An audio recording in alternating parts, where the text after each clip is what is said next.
16 December 2020 तर्जुमान अकाबिर लिसान Akhtar Akhtar सानी आरिफ बिल्ला शेखुल हदीस शेखुल उलमा हजरत मौलाना शाह अब्दुल मतीन बिन हुसैन साहिब दामद बरकातुहुमेर अजीम शान इस्लाही बयान লঞ্চঘাট আফসারউদ্দিন কওমি মাদ্রাসা বরিশাল। কেউ ছবি তুলবেন না, ভিডিও করবেন না। ছবি তোলা এটা লানতের কাজ এবং নাজায়েজ কাজ, গুনাহের কাজ। এই কাজ কেউ করবেন না। হাজি উমর ফারুক কই গেছে?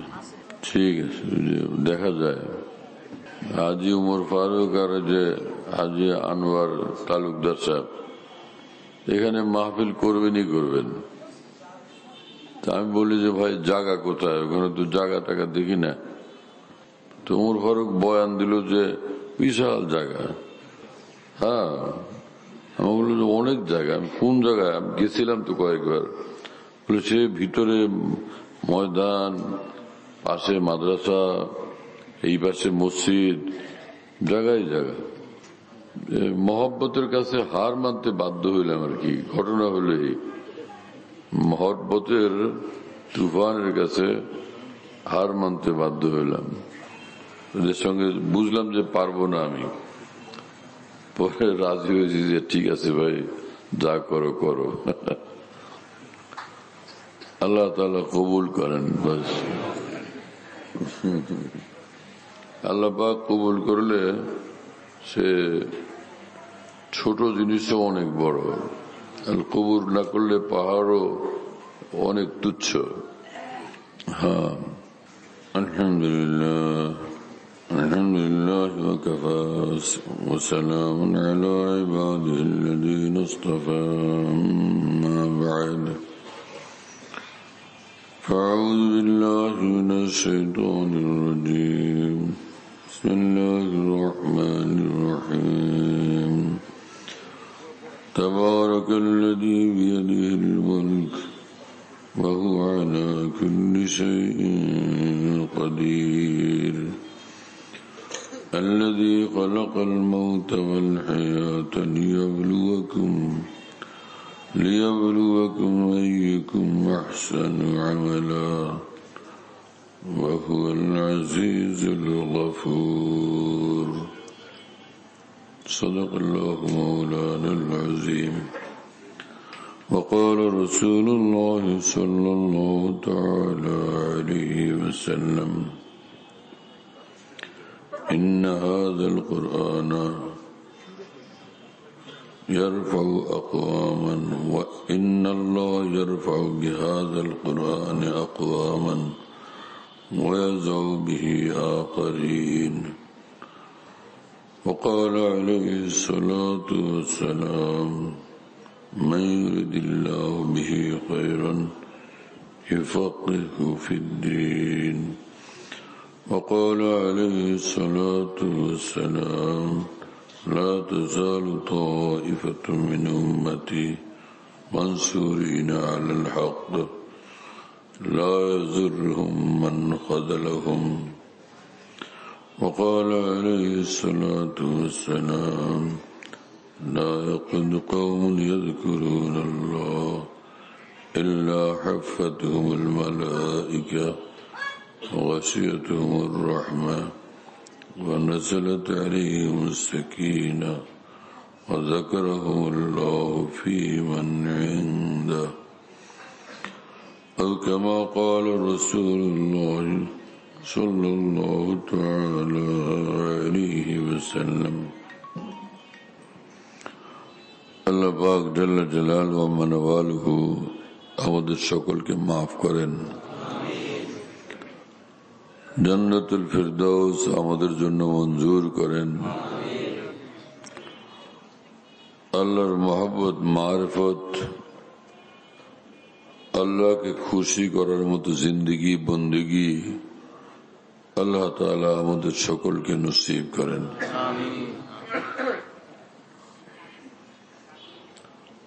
আমার ভাইয়েরা, মহান রব্বুল আলামিন বলেন যে তোমাদেরকে আমি জিন্দেগি দান করলাম যার পরে মৃত্যু অবধারিত। আমি দেখতে চাই যে কে কত বেশি আমাকে খুশি করার মতো আমল করো। আল্লাহর সন্তুষ্টির আমল আর কাজের মধ্যে প্রতিযোগিতা রব্বুল আলামিন দেখতে চান। সাহাবায়ে কেরাম রাদিয়াল্লাহু আনহুর মধ্যে এই জিনিস ছিল।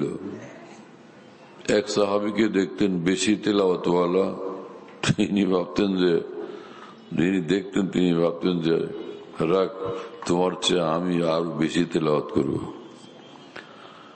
এক সাহাবীকে দেখতেন যে বেশি নামাজওয়ালা, আরেকজন মনে করতেন যে আচ্ছা তাহলে আমি বেশি নামাজ পড়ব। একজনকে দেখতেন যে ইনি আল্লাহর জন্য বেশি দান সদকাকারী, আরেকজন লাগতেন তার প্রতিযোগিতায় যে তার চেয়ে বেশি আমি দান সদকা করব, তার চেয়ে বেশি আল্লাহর সঙ্গে মহব্বত এবং নৈকট্যের সম্পর্ক আমি গড়ব। সাহাবায়ে কেরাম রাদিয়াল্লাহু আনহুর মধ্যে এর মহান বৈশিষ্ট্য ছিল এবং পবিত্র কোরআনে জায়গায় জায়গায় মহান রব্বুল আলামিন বান্দাদেরকে এভাবে উৎসাহিত করছেন যে আগে বাড়ো, প্রতিযোগিতা করো, আমি তোমাদের ভালোবাসার প্রতিযোগিতা দেখতে চাই। আল্লাহর মহব্বতের, আল্লাহর জিকিরের, আল্লাহর বন্দিগির প্রতিযোগিতা আমি আল্লাহ দেখতে চাই। এক আয়াতে মহান রব্বুল আলামিন বলছেন যে ফাস্তাবিকুল খায়রাত, সব ভালো কাজে প্রতিযোগিতা দেখাও আমাকে। আরেক আয়াতে মহান রব্বুল আলামিন বলেন ওয়াফি যালিকা ফালইয়াতানাফাসিল মুতানাফিসুন, আল্লাহকে রাজি করার কাজে আখিরাতের সাফল্য অর্জনের পথে প্রতিযোগিতা করে দেখাও আমাকে। ভারতের এক বুজুর্গ হযরত খাজা আজুল হাসান মরজুব রহমতুল্লাহ আলাইহি বলেন যে हुस्न तमाशा दोस्त को इश्क करिश्मा साज तू, खेल यूं ही नए नए शाम सहर दिखाए जा।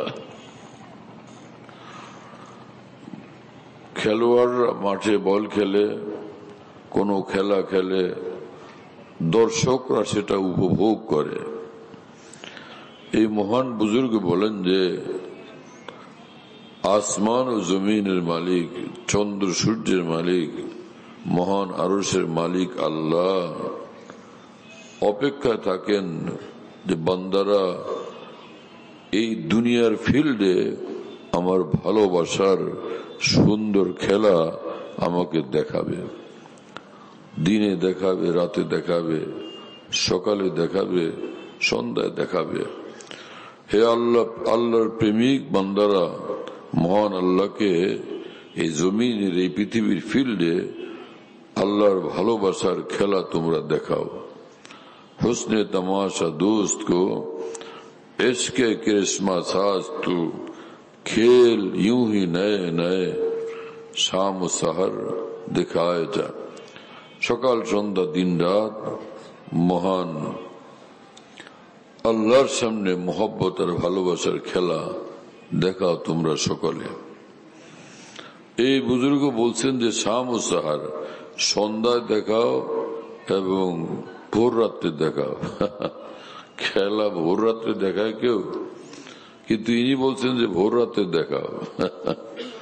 আজীব মামলা।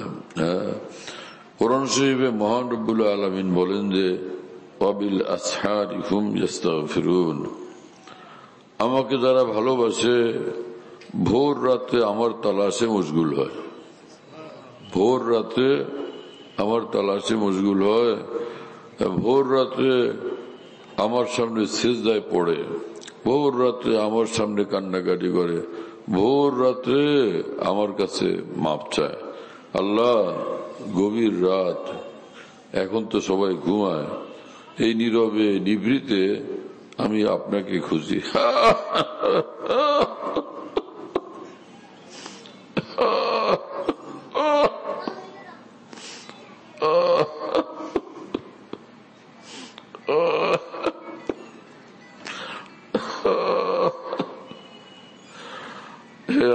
আপনি আমাকে মাফ করে দেন।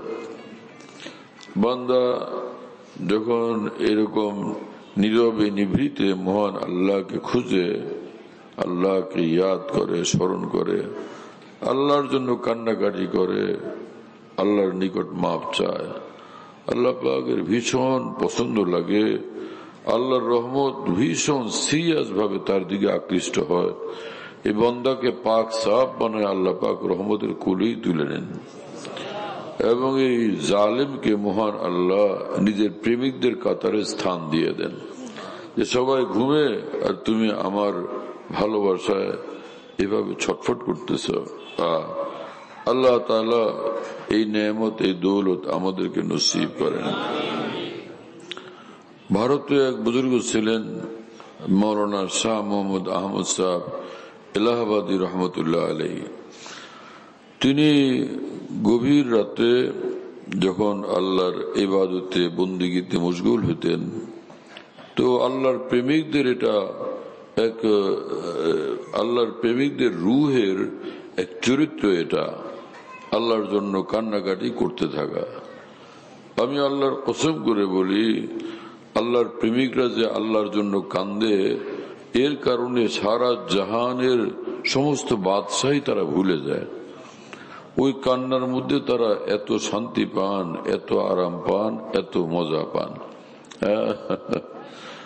হ্যাঁ, ভারতে এক বুজুর্গ ছিলেন খাজা আজুল হাসান মুরজুব রহমতুল্লাহ আলাইহি। তিনি বলেন যে सारे जहान का दुखड़ा मरजूब रो चुका है, अब उस पे फजल करना या रब है काम तेरा। আল্লাহ, সারা জাহানের মানুষ দুঃখ বেদনা যদি আপনার সামনে কাঁদত, সেই পরিমাণ কান্না একলা আমি কাঁদছি। হ্যাঁ, সারা দুনিয়ার ব্যথিত লোকেরা ব্যথার যন্ত্রণায় যদি কাঁদতে শুরু করত, কি পরিমাণ কাঁদত। যে সারা জাহানের সব দুঃখ বেদনার কান্না একলা আমি কাঁদছি। अब उस पे फजल करना या रब है काम तेरा। হে আল্লাহ, এখন এই দুর্বলের উপর দয়া করা আপনার কাজ। দয়া করে দিলে ও পার পেয়ে যাবে, কামিয়াব হয়ে যাবে। হাজী ইমদাদুল্লাহ মুহাজির মক্কি রহমতুল্লাহ আলাইহি বিশ্ববিখ্যাত বুজুর্গ, তিনি বলেন যে बस है अपना एक नाला भी अगर पहुंचे वहां, गर्चे करते हैं बहुत से नालाओ फरियाद हम।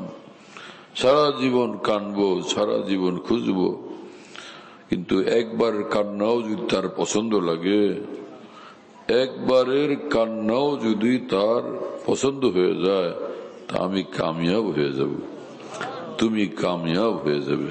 হ্যাঁ, এবং কান্নাকাটি করার জন্য এতটা ব্যাকুলতা ছিল তার অন্তরে, তিনি বলেন যে আহা, সবাই আমার জন্য কান্দে, ইমাম সাহেব আমার জন্য কান্দেন, আল্লাহ মাফ করে দেন সব মুসল্লি ভাইদেরকে।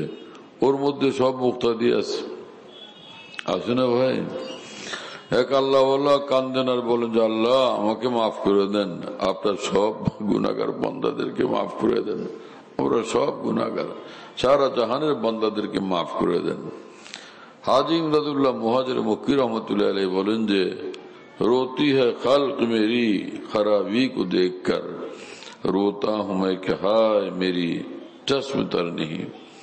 আহা, পৃথিবী জুড়ে আল্লাহর প্রেমিক বান্দারা আমার জন্য কান্দে, কিন্তু আমার দুঃখ এই, আমার কান্না এখনো আমি শুরু করতে পারিনি, আমি আমার জন্য এখনো কাঁদতে পারিনি।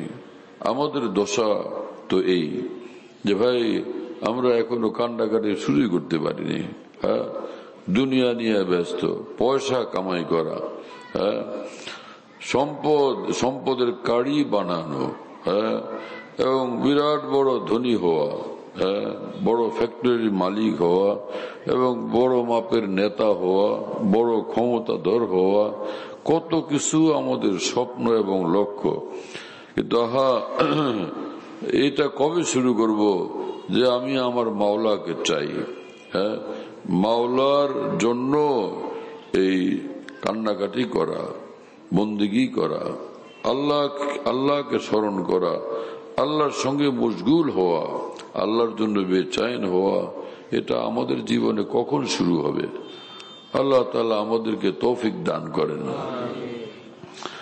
তো ভারতের ওই মহান বুজুর্গ মাওলানা শাহ মোহাম্মদ আহমদ সাহেব ইলাহাবাদী রহমতুল্লাহ আলাইহি তিনি বলেন যে, হে প্রিয় মাওলা, দেখলেন এই গভীর রাত, পৃথিবীটা নীরব নিস্তব্ধ, সকলে নিদ্রা বিভোর, ঘুমে বেহুশ, কিন্তু আমি জাগ না আপনার জন্য।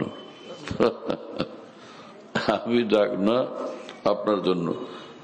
আপনার ভালোবাসা আমাকে জাগায় রাখছে।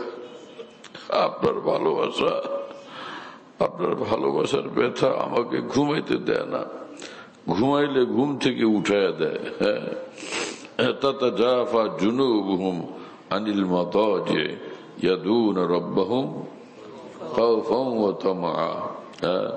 কোরআন শরীফে মহান রব্বুল আলামিন বলেন, আমার প্রেমিকেরা শুইতে চাইলো শুয়ে থাকতে পারে না, অটোমেটিক আমার ভালোবাসা তাদেরকে উঠাইয়া দেয়। উঠ, মাওলাকে ডাক। এবং ইয়াদুনা রাব্বাহুম খাওফান ওয়া তামআ, ভয় আর আশা নিয়ে মাওলাকে ডাকাডাকি করে, হে প্রিয় মাফ করে দেন, আমাকে আপনার বানান, আপনি আমার হয়ে যান।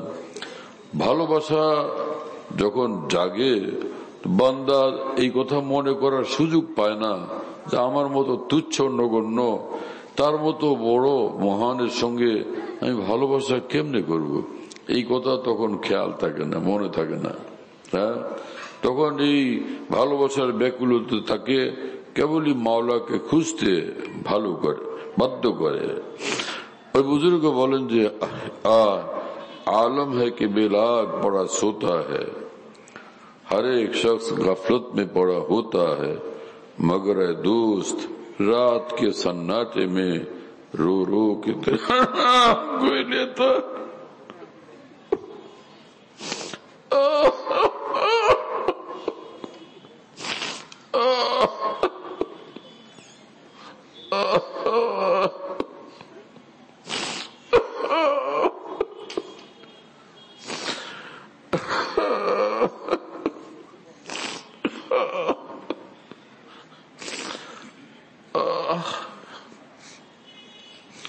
তিনি বলেন যে, প্রিয় মাওলা, আপনি দেখেন তাকায়, সারাটা পৃথিবী বেহুশ হয়ে আছে, সব ঘুমের মধ্যে বেহুশ, একদমই বেখবর, বেফিকির, কোনো তো চিন্তা ভাবনা নাই। কিন্তু মগর আয় দোস্ত রাত কে সন্নাটে মে, কিন্তু হে আমার পরম প্রিয়, এ নীরব নিস্তব্ধ রাতে रो रो के तेरा नाम कोई लेता है, कोई কান্নাকাটি করতেছে আর আপনারে ডাকতেছে। আপনার এক পাগল আপনাকে ডাকতেছে, আপনার নাম জপতেছে আর কান্নাকাটি করতেছে। আমার ভাইরা, এই নির্জনের কান্নাকাটি, গভীর রাতের কান্নাকাটি, ভোর রাতের কান্নাকাটি, ভোর রাতের সিজদা, ভোর রাতের দোয়া মোনাজাত, ভোর রাতের জিকির আর বন্দেগী বড় বেশি আশ্চর্যজনক, আল্লাহ পাকের রহমতকে আকৃষ্ট করে। বড় বেশি আশ্চর্যজনক ভাবে আল্লাহ পাকের রহমতকে, আল্লাহর দয়া মায়াকে আকৃষ্ট করে। এক বুজুর্গ ছিলেন হযরত শাহ আব্দুল গনি ফুলপুরি রহমতুল্লাহ আলাইহি। 12 বার যিনি রাসূলুল্লাহ সাল্লাল্লাহু আলাইহি ওয়াসাল্লামকে স্বপ্নে দেখছেন। এই হযরত শাহ আব্দুল গনি ফুলপুরি রহমতুল্লাহ আলাইহি, আল্লাহ তাআলা ওনার মর্তবা বহুত বুলন্দ করে দেন। এই মহান আউলিয়া বুজুর্গানে দ্বীনের, এই মহান আল্লাহ প্রেমিকদের রুহের প্রেমের তাপ আল্লাহ আমাদেরকে নসিব করেন। আহা, কেসা কেসা মানুষ ছিলেন এই সকল মানুষ। এই শাহ আব্দুল গনি ফুলপুর রহমতুল্লাহ আলাই তিনি বলতেন আমার শায়েখকে, আমার মুর্শিদকে, যিনি তার সুদীর্ঘ 17 বৎসরের খাদেম ছিলেন, একটানা 17 বৎসর পর্যন্ত তার খেদমতে ছিলেন।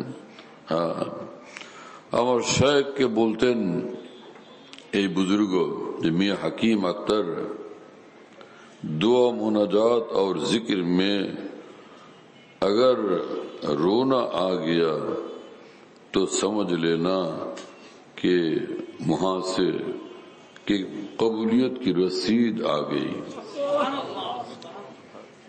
बाबा যদি দুয়ার মধ্যে তোমার আপনাতেই কান্না আসে, জিকিরের মধ্যে, হ্যাঁ জিকিরের মধ্যে যদি তোমার আপনাতেই কান্না আসে, বুঝবা যে আসমান থেকে কবুলিয়তের রশিদ পাঠিয়ে দিয়েছেন আল্লাহ তাআলা।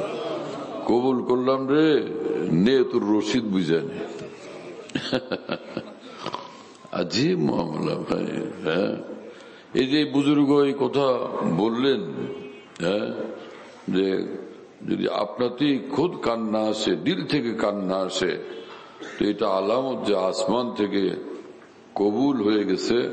সেটা রশিদ এই চোখের পানির সুরতে আল্লাহ পাক পাঠিয়ে দিচ্ছেন। তার দলিল হলো কোরআন শরীফের এক আয়াত, যে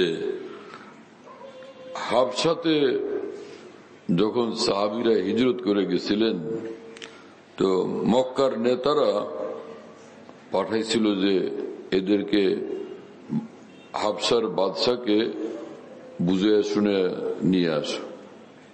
বাদশাহ নাজাসি, হ্যাঁ, মানুষে বলে নাজ্জাসি, দুইটা বলে, জায়গায় বে জায়গায় লাগাই দেয় একটা ঝামেলা। নাজ্জাসি না, বরং নাজাসি। আর একটা হলো যে মানুষ আজকাল খালি পত্র পত্রিকার থেকে ইসলাম শিখে, ইউটিউব থেকে ইসলাম শিখে। রাসূলুল্লাহ সাল্লাল্লাহু আলাইহি ওয়াসাল্লাম বলছেন আলেমে দ্বীন থেকে ইসলাম শিখো। কোরআন শরীফে মহান রব্বুল আলামিন বলছেন তোমরা যারা দ্বীনের এলেম নাই, দ্বীন জানো না, তোমরা আলেমে দ্বীন থেকে জিজ্ঞাসা করো, তাদের থেকে দ্বীন নাও, দ্বীন শিখো। হ্যাঁ, লোকেরা এখন যেখানে সেখানে দ্বীন শিখে। বাজারে গিয়া বই কতগুলি নিয়ে আসে, নানান লেখকের বই, নানান গবেষকের বই পড়ে আর দ্বীন শিখে। কে এই লোক আল্লাহ জানে। ইনি কোনো বাজিদ বুস্তামি কিনা, খাজা মঈনুদ্দিন চিশতি কিনা, কোন বড় পীর জিলানি কিনা, কোন ইমাম শাহুল্লাহ দেহলভী কিনা, তাদের সাচ্চা বিশ্বস্ত নির্ভরযোগ্য অনুসারী কিনা, তার লেখা, তার বক্তব্য, এইসব বিষয়ের উপর আস্থা রাখা যায় কিনা, দিন হিসাবে গ্রহণ করা যায় কিনা, এগুলোর চিন্তা ভাবনা ছাড়া এক ধরনের লোকেরা যারা পড়তে অনেক আগ্রহী, দিন শিখতে আগ্রহী, আগ্রহ আর আবেগ জজবাটাকে প্রাধান্য দিয়া আগায় যান আর এইভাবে কিনে নিয়ে আসেন আর পড়েন। আর তিনি নিজে ব্যক্তিগত ভাবেন আমি তো ভালো কাজ করতেছি, আমি সিনেমা হলে তো যাই না, আমি নভেল নাটক তো পড়ি না, ভালো জিনিস পড়ি। কিন্তু ভালো জিনিস পড়েন এটা খেয়াল করছেন আপনি, কিন্তু এটা নির্ভরযোগ্য কিনা, বিশ্বস্ত কিনা। প্রেসক্রিপশন পাই ওষুধ খাওয়া আরম্ভ করলেন, কিন্তু কোন ডাক্তারের প্রেসক্রিপশন এটা? কোন এরকম বিশ্বস্ত ডাক্তার, সুযোগ্য ডাক্তার প্রেসক্রিপশন কিনা? এই ওষুধ খাওয়ার পরে ভালো হবেন না মরবেন, আরো বড় বিপদে পড়বেন, সেটা তো বুঝতে হবে। ঢাকাতে এক হাজী সাহেব, অনেক বড় মানুষ, অনেক বড় ডাক্তার, আর কি অনেক বড় ব্যবসায়ী। কথা বুঝতেছেন ভাইরা? আমারও অত্যন্ত ঘনিষ্ঠ মানুষ ছিলেন তিনি। অসুখ হলে ওখানে কাছেই একটা ডাক্তার ছিলেন। হাজী সাহেব বলতেন যে ওই ক্যালকেশিয়ান ডাক্তার, ওর কাছে যাই আমি একটু ডাক্তার দেখায় আসি, ওষুধ নিয়ে আসি। কিছু হলে ক্যালকেশিয়ান ডাক্তার। ওই বেচারা MBBS ও না, কথা বুঝতেছেন ভাইরা? কিন্তু ওখানে দৌড়ান কেন? তাকে ভালো লাগে, তার সঙ্গে সম্পর্ক ভালো, গেলে ওই ডাক্তার গুরুত্ব দেন, যত্ন করে চিকিৎসা দেন, প্রেসক্রিপশন লিখে দেন, আর খুব হাজী সাহেবকে মহব্বত করেন, সম্মান করেন। হাজী সাহেবের তার আচার ব্যবহার খুব ভালো লাগে। বুঝতেছেন ব্যাপার? এই আমাকে একবার ধরে নিয়ে গেছেন আমার পীর ভাই, তা আমাকে একবার ধরে নিয়ে গেছে, চলেন যাই, হাঁটতে হাঁটতে ওই ডাক্তারের কাছে যাই, আমিও দেখাবো, আপনিও দেখে আসেন, চিনে আসেন, কাজে লাগবে। গেলাম, হাঁটতে হাঁটতে গেলাম, দূরে না কাছেই, হাঁটতে হাঁটতে চলে গেলাম। কিছু হলেই ক্যালকেশিয়ান ডাক্তার, ব্যথা প্রচন্ড, এই যে কোমরে ব্যথা, হাঁটুতে ব্যথা, ভীষণ ব্যথা। তো উনি এই ভীষণ মারাত্মক ব্যথার ওষুধ খাইতে খাইতে খাইতে খাইতে পরিণতি এই হলো যে এখন দেখলেন যে অনেক কঠিন হয়ে গেছে ব্যাপারটা, অসহনীয়। পরে এইবার তিনি বড় কোনো প্রফেসরের কাছে গেলেন, পরীক্ষা নিরীক্ষা করে সেই প্রফেসর বললেন যে আপনার এই যে কোমরের যে হাড্ডি, এটা ক্ষয় হয়ে গেছে। কথা বুঝতেছেন?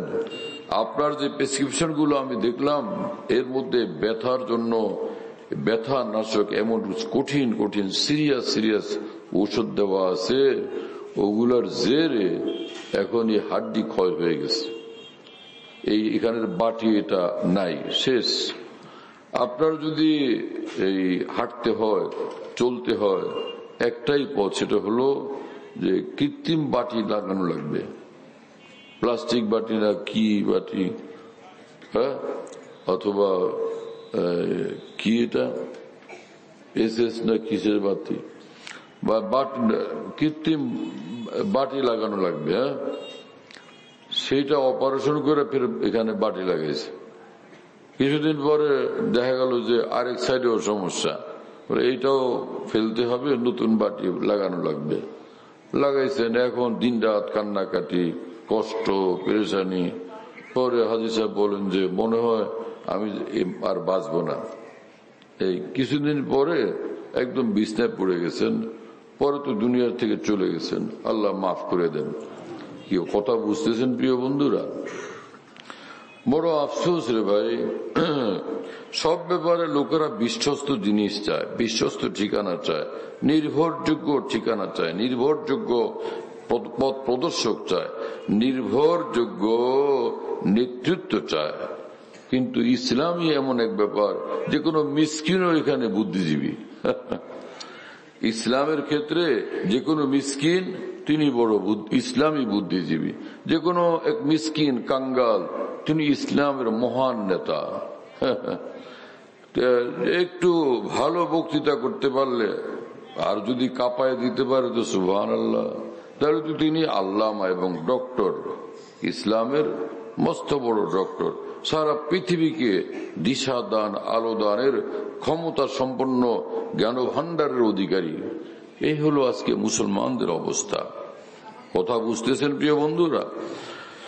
আমি সারা জীবন দেখলাম যে বেশুমার মুসলমান যারা ইসলামকে ভালোবাসেন এবং ইসলামী জিন্দিগিওয়ালা, ইবাদত বন্দিগিওয়ালা, ইসলামের খেদমতওয়ালা, ইসলামের জন্য দরদি প্রাণওয়ালা, নিবেদিত প্রাণ এবং জীবনওয়ালা, লক্ষ লক্ষ কোটি টাকা পয়সা যারা দিনের জন্য ব্যয়কারী এবং নিজের জীবন নিয়ে যারা খেলতে অভ্যস্ত আল্লাহর দিনের জন্য, এরকম বেশুমার আল্লাহর বান্দাদেরকে দেখলাম অযোগ্য নেতৃত্ব এবং ইসলাম সম্পর্কে অবিশ্বস্ত, অনির্ভরযোগ্য উৎস থেকে ইসলামের জ্ঞান আহরণের জেরে এই মানুষগুলো অন্ধকারে হারায় গেছেন। আর তারা ভাবতেছেন যে আমরা ইসলামের শুধু অনুসারী না, আমরা এই পৃথিবীতে ইসলামের কর্ণধার, আমরা ইসলামের জন্য পথ প্রদর্শকের আসনে আসীন, এমনটা মনে করতেছেন। অথচ আমাদের দৃষ্টিতে কোরআন সুন্নাহর আলোকে যদি আমরা লক্ষ্য করি, এই লোকগুলো একদমই ভুলের মধ্যে আছেন, আর এই ভুলের মধ্যে পড়ে গেছেন আবেগ তাড়িত হয়ে। কথা বুঝতেছেন প্রিয় বন্ধুরা? এই কথাগুলো বলার ফায়দা কি? যে কোনো বন্ধু যদি এরকম হন যে ওই রকম আবেগতাড়িত পথ থেকে ফিরে আসা ওই সুনির্ধারিত পথ অনুসরণ করেন। আমি আল্লাহর কসম করে বলি, নবীর পরে সারা বিশ্বের মানুষের জন্য হেদায়েতের যে আলো, হেদায়েতের দিশা লাভের একটা মাত্র ঠিকানা, সেটা হলো হক্কানি আলেমে দ্বীন। এছাড়া কোনো ঠিকানা নাই পৃথিবীতে, এছাড়া আর কোন ঠিকানা নাই। এই উৎসের এই ব্যতিক্রম যারাই ঘটাইছে, এই উৎসের ব্যতিক্রমী পথে যারাই হাঁটছে, তারাই কম বেশ ক্ষতিগ্রস্ত হয়ে গেছেন। কেউ 10 ভাগ, কেউ 50 ভাগ, কেউ 80 ভাগ, কেউ 90 ভাগ, কেউ 95 ভাগ ক্ষতিগ্রস্ত হয়ে গেছেন। কিন্তু আমাদেরই একদল লোক, এই লোকদের ইসলাম সম্পর্কে বিভ্রান্তি, অন্ধকারে আচ্ছন্নতা, ক্ষতিগ্রস্ততার চরম পরিস্থিতি দেখা আমাদেরই মধ্যে কিছু লোক, তারা এই লোকদের সম্পর্কে বলতে শুরু করেন যে এরা ইহুদিদের দালাল, এরা আমেরিকার দালাল, এরা ইসরায়েলের দালাল, এরা ইসলামের শত্রু, এবং কেউ বলেন যে এরা মুনাফিকের দল, এরা বর্ণচোরা, এগুলা আসলে ইসলামের নামে ধোঁকাবাজ এবং প্রতারক। এইরকমও সঙ্গীন ভাবে বলতে থাকেন। কথা বুঝতেছেন? এসব শুনে ওই মানুষগুলো ভাবেন যে সারাটা জীবন ইসলামের জন্য ওয়াকফ করলাম, ধন দিলাম, সম্পদ দিলাম, জীবন দিলাম, সবকিছু করলাম, হ্যাঁ, আর এত ইসলামী লিটারেচার পড়লাম, ছাপলাম, প্রচার করলাম ফ্রি ভাবে, কোটি কোটি মুসলমানকে দাওয়াত দিয়া দিনের পথে আনলাম, আর আমাদেরকে বলে ইহুদিদের দোসর এবং বর্ণচোরা, ইসরায়েলের দালাল, আমেরিকার দালাল। কিরকম কথাবার্তা! ওই লোকগুলোর মনে লাগে আঘাত, তো আরো ক্ষিপ্ত হয়, ক্রুদ্ধ হয়, বরং প্রতিহিংসা পরায়ণ হয়, বরং এরা প্রতিশোধ গ্রহণের প্রবণতা বৃদ্ধি পায় তাদের। কথা বুঝতেছেন প্রিয় বন্ধুরা? তো এইরকম হিট দিয়া কথা বলারও তো কোনো মানে নেই। হ্যাঁ, কোন নবী কি স্টেজে বসলে, কোন মঞ্চে বসলে নবী এরকম যারা যারা ভুল করে তাদেরকে চেতায়া, ক্রুদ্ধ বানায়, ক্ষিপ্ত করে তাদেরকে ইসলাম প্রচার, ইসলামের সন্ধান দিতেন? এটা কোনোভাবেই ভাবা যায় না।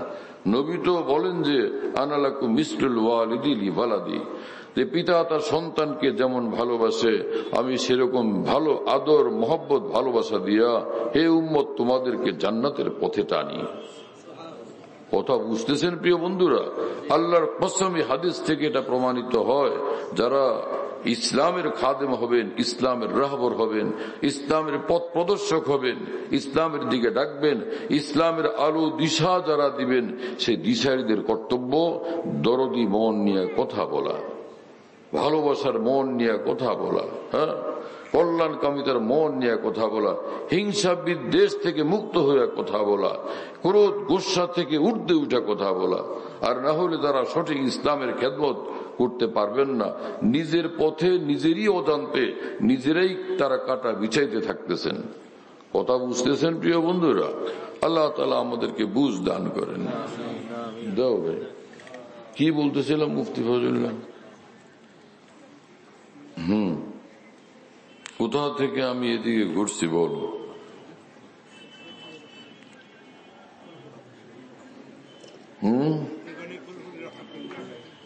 হ্যাঁ, কি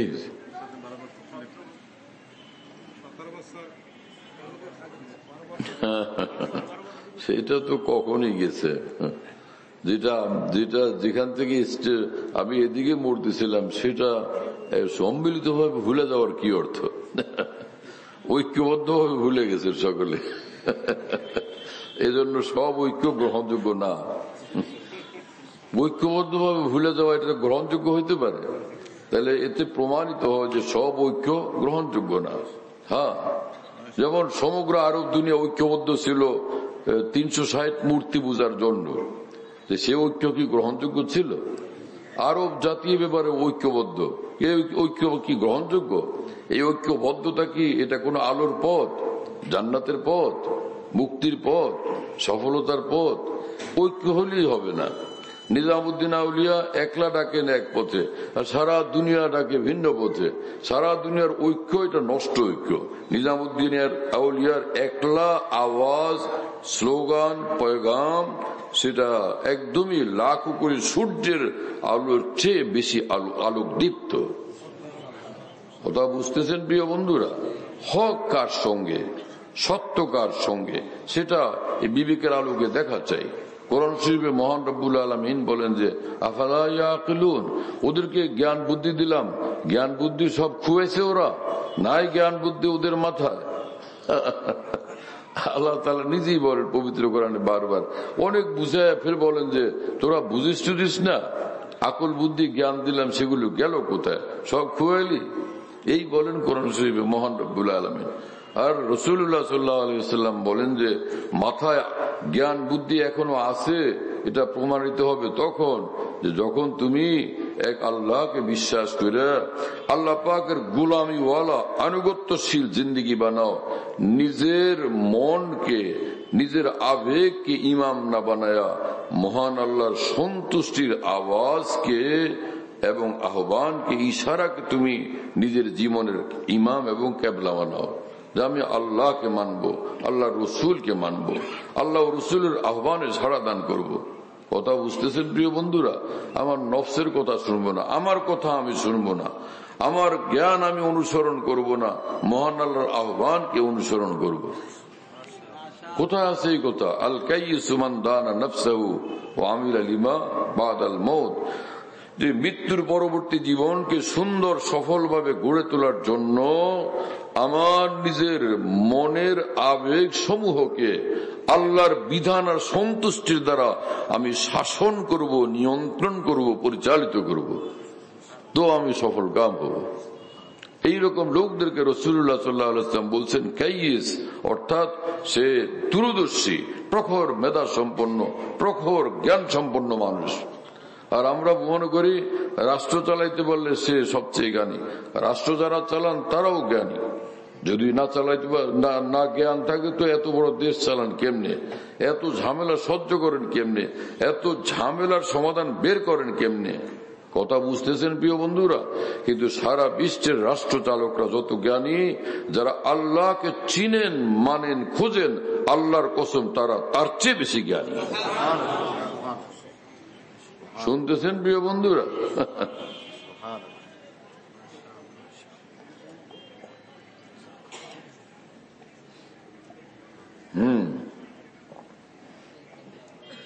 রাষ্ট্র চালানোর জন্য জ্ঞান লাগে।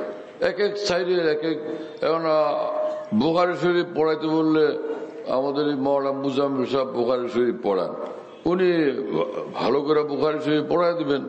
হুজুর বুখারী শরীফ একটা সবক পড়াই দেন আমাদেরকে, আচ্ছা বসেন, বিসমিল্লাহ, হয়ে গেল বুখারী শরীফ। এখন যদি সুপ্রিম কোর্টের বিচারপতিকে, প্রধান বিচারপতি বলেন, স্যার আপনি দেশের এত বড় বিচারপতি, আপনি একটু বুখারী শরীফের একটা পৃষ্ঠা আমাদেরকে পড়ায় দেন, উনি পারবেন?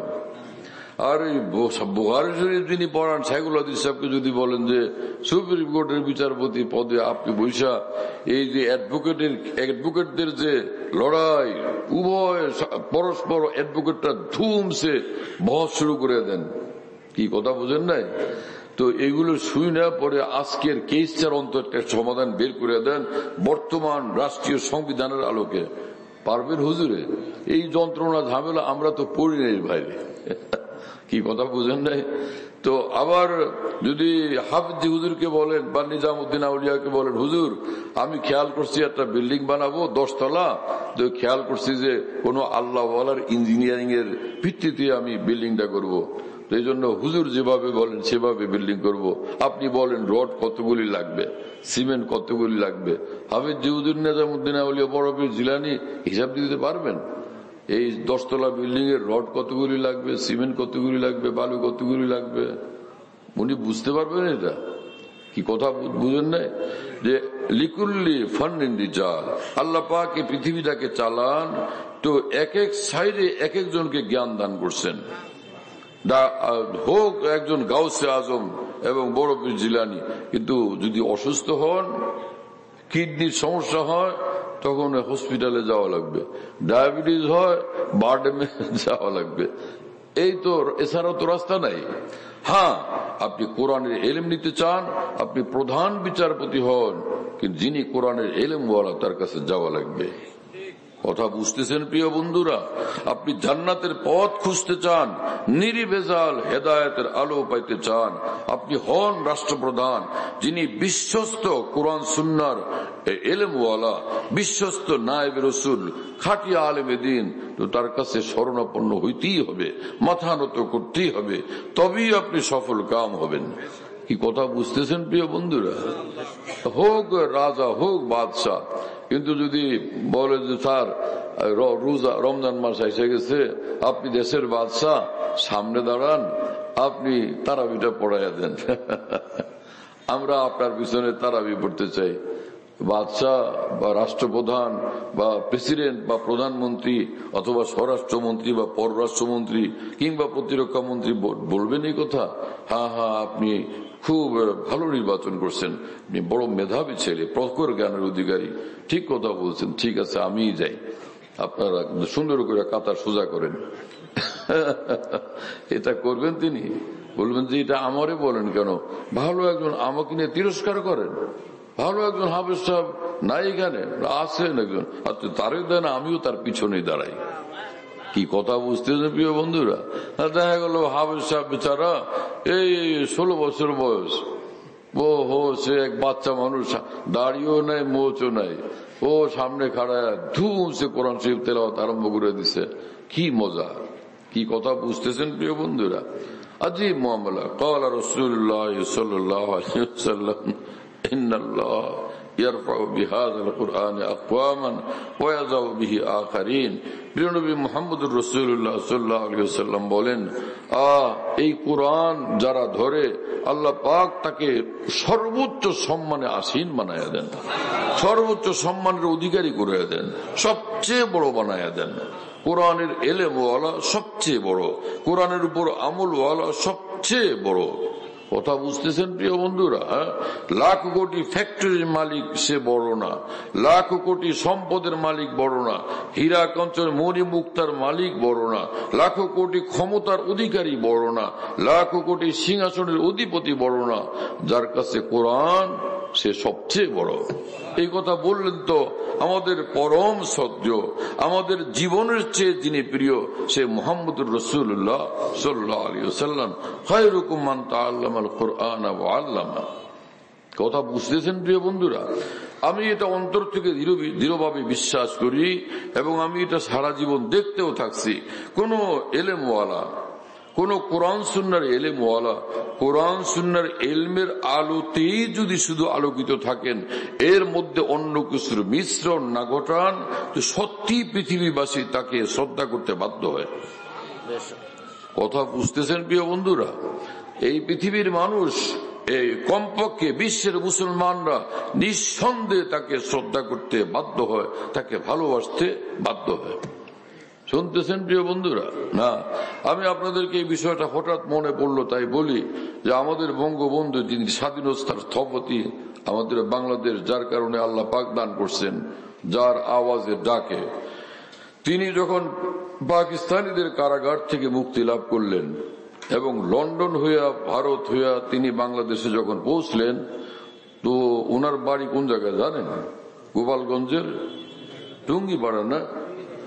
তো উনি সেই টুঙ্গিপাড়া নিজের বাড়িতে না গিয়া আরো অনেক আগে, সামনে অনেক দূরে গহরডাঙ্গা মাদ্রাসাতে হযরত মাওলানা শামসুল হক ফরিদপুর রহমতুল্লাহ আলাইহি, বাংলাদেশের বিখ্যাত আলিমে দ্বীন, বিখ্যাত বুজুর্গ, তিনি বঙ্গবন্ধু বললেন যে আমি হযরত মাওলানা শামসুল হক ফরিদপুরি সদর শাহ হুজুর, যার উপাধি ছিল, যে আমি সেখানে যাব, তার কবর জিয়ারত করব, তারপরে আমি আমার বাড়িতে যাব।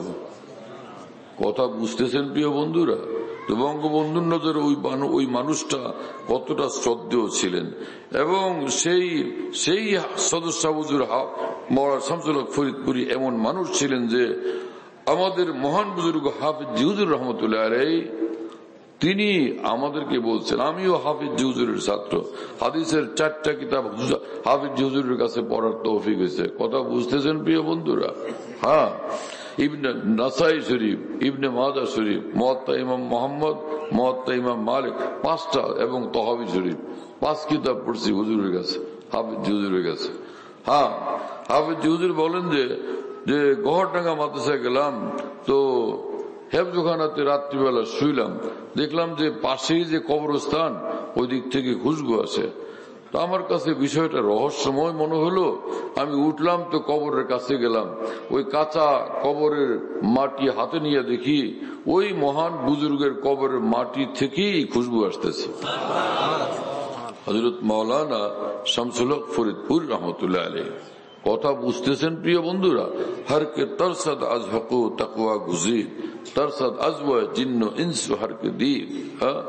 যে আল্লাহকে ভয় করে প্রকৃত অর্থে, যে আল্লাহকে ভয় করে, আল্লাহকে মানে, আল্লাহর দ্বীনকে মানে, এবং আল্লাহর দ্বীনের রঙে নিজের জীবনকে রাঙা করে, আলোকিত করে, তো সর্বস্তরের মুসলমানের অন্তরে, সারা পৃথিবীর মাখলুকের অন্তরে আল্লাহ পাক তার প্রতি ভালোবাসার শ্রদ্ধা ঢেলে দেন।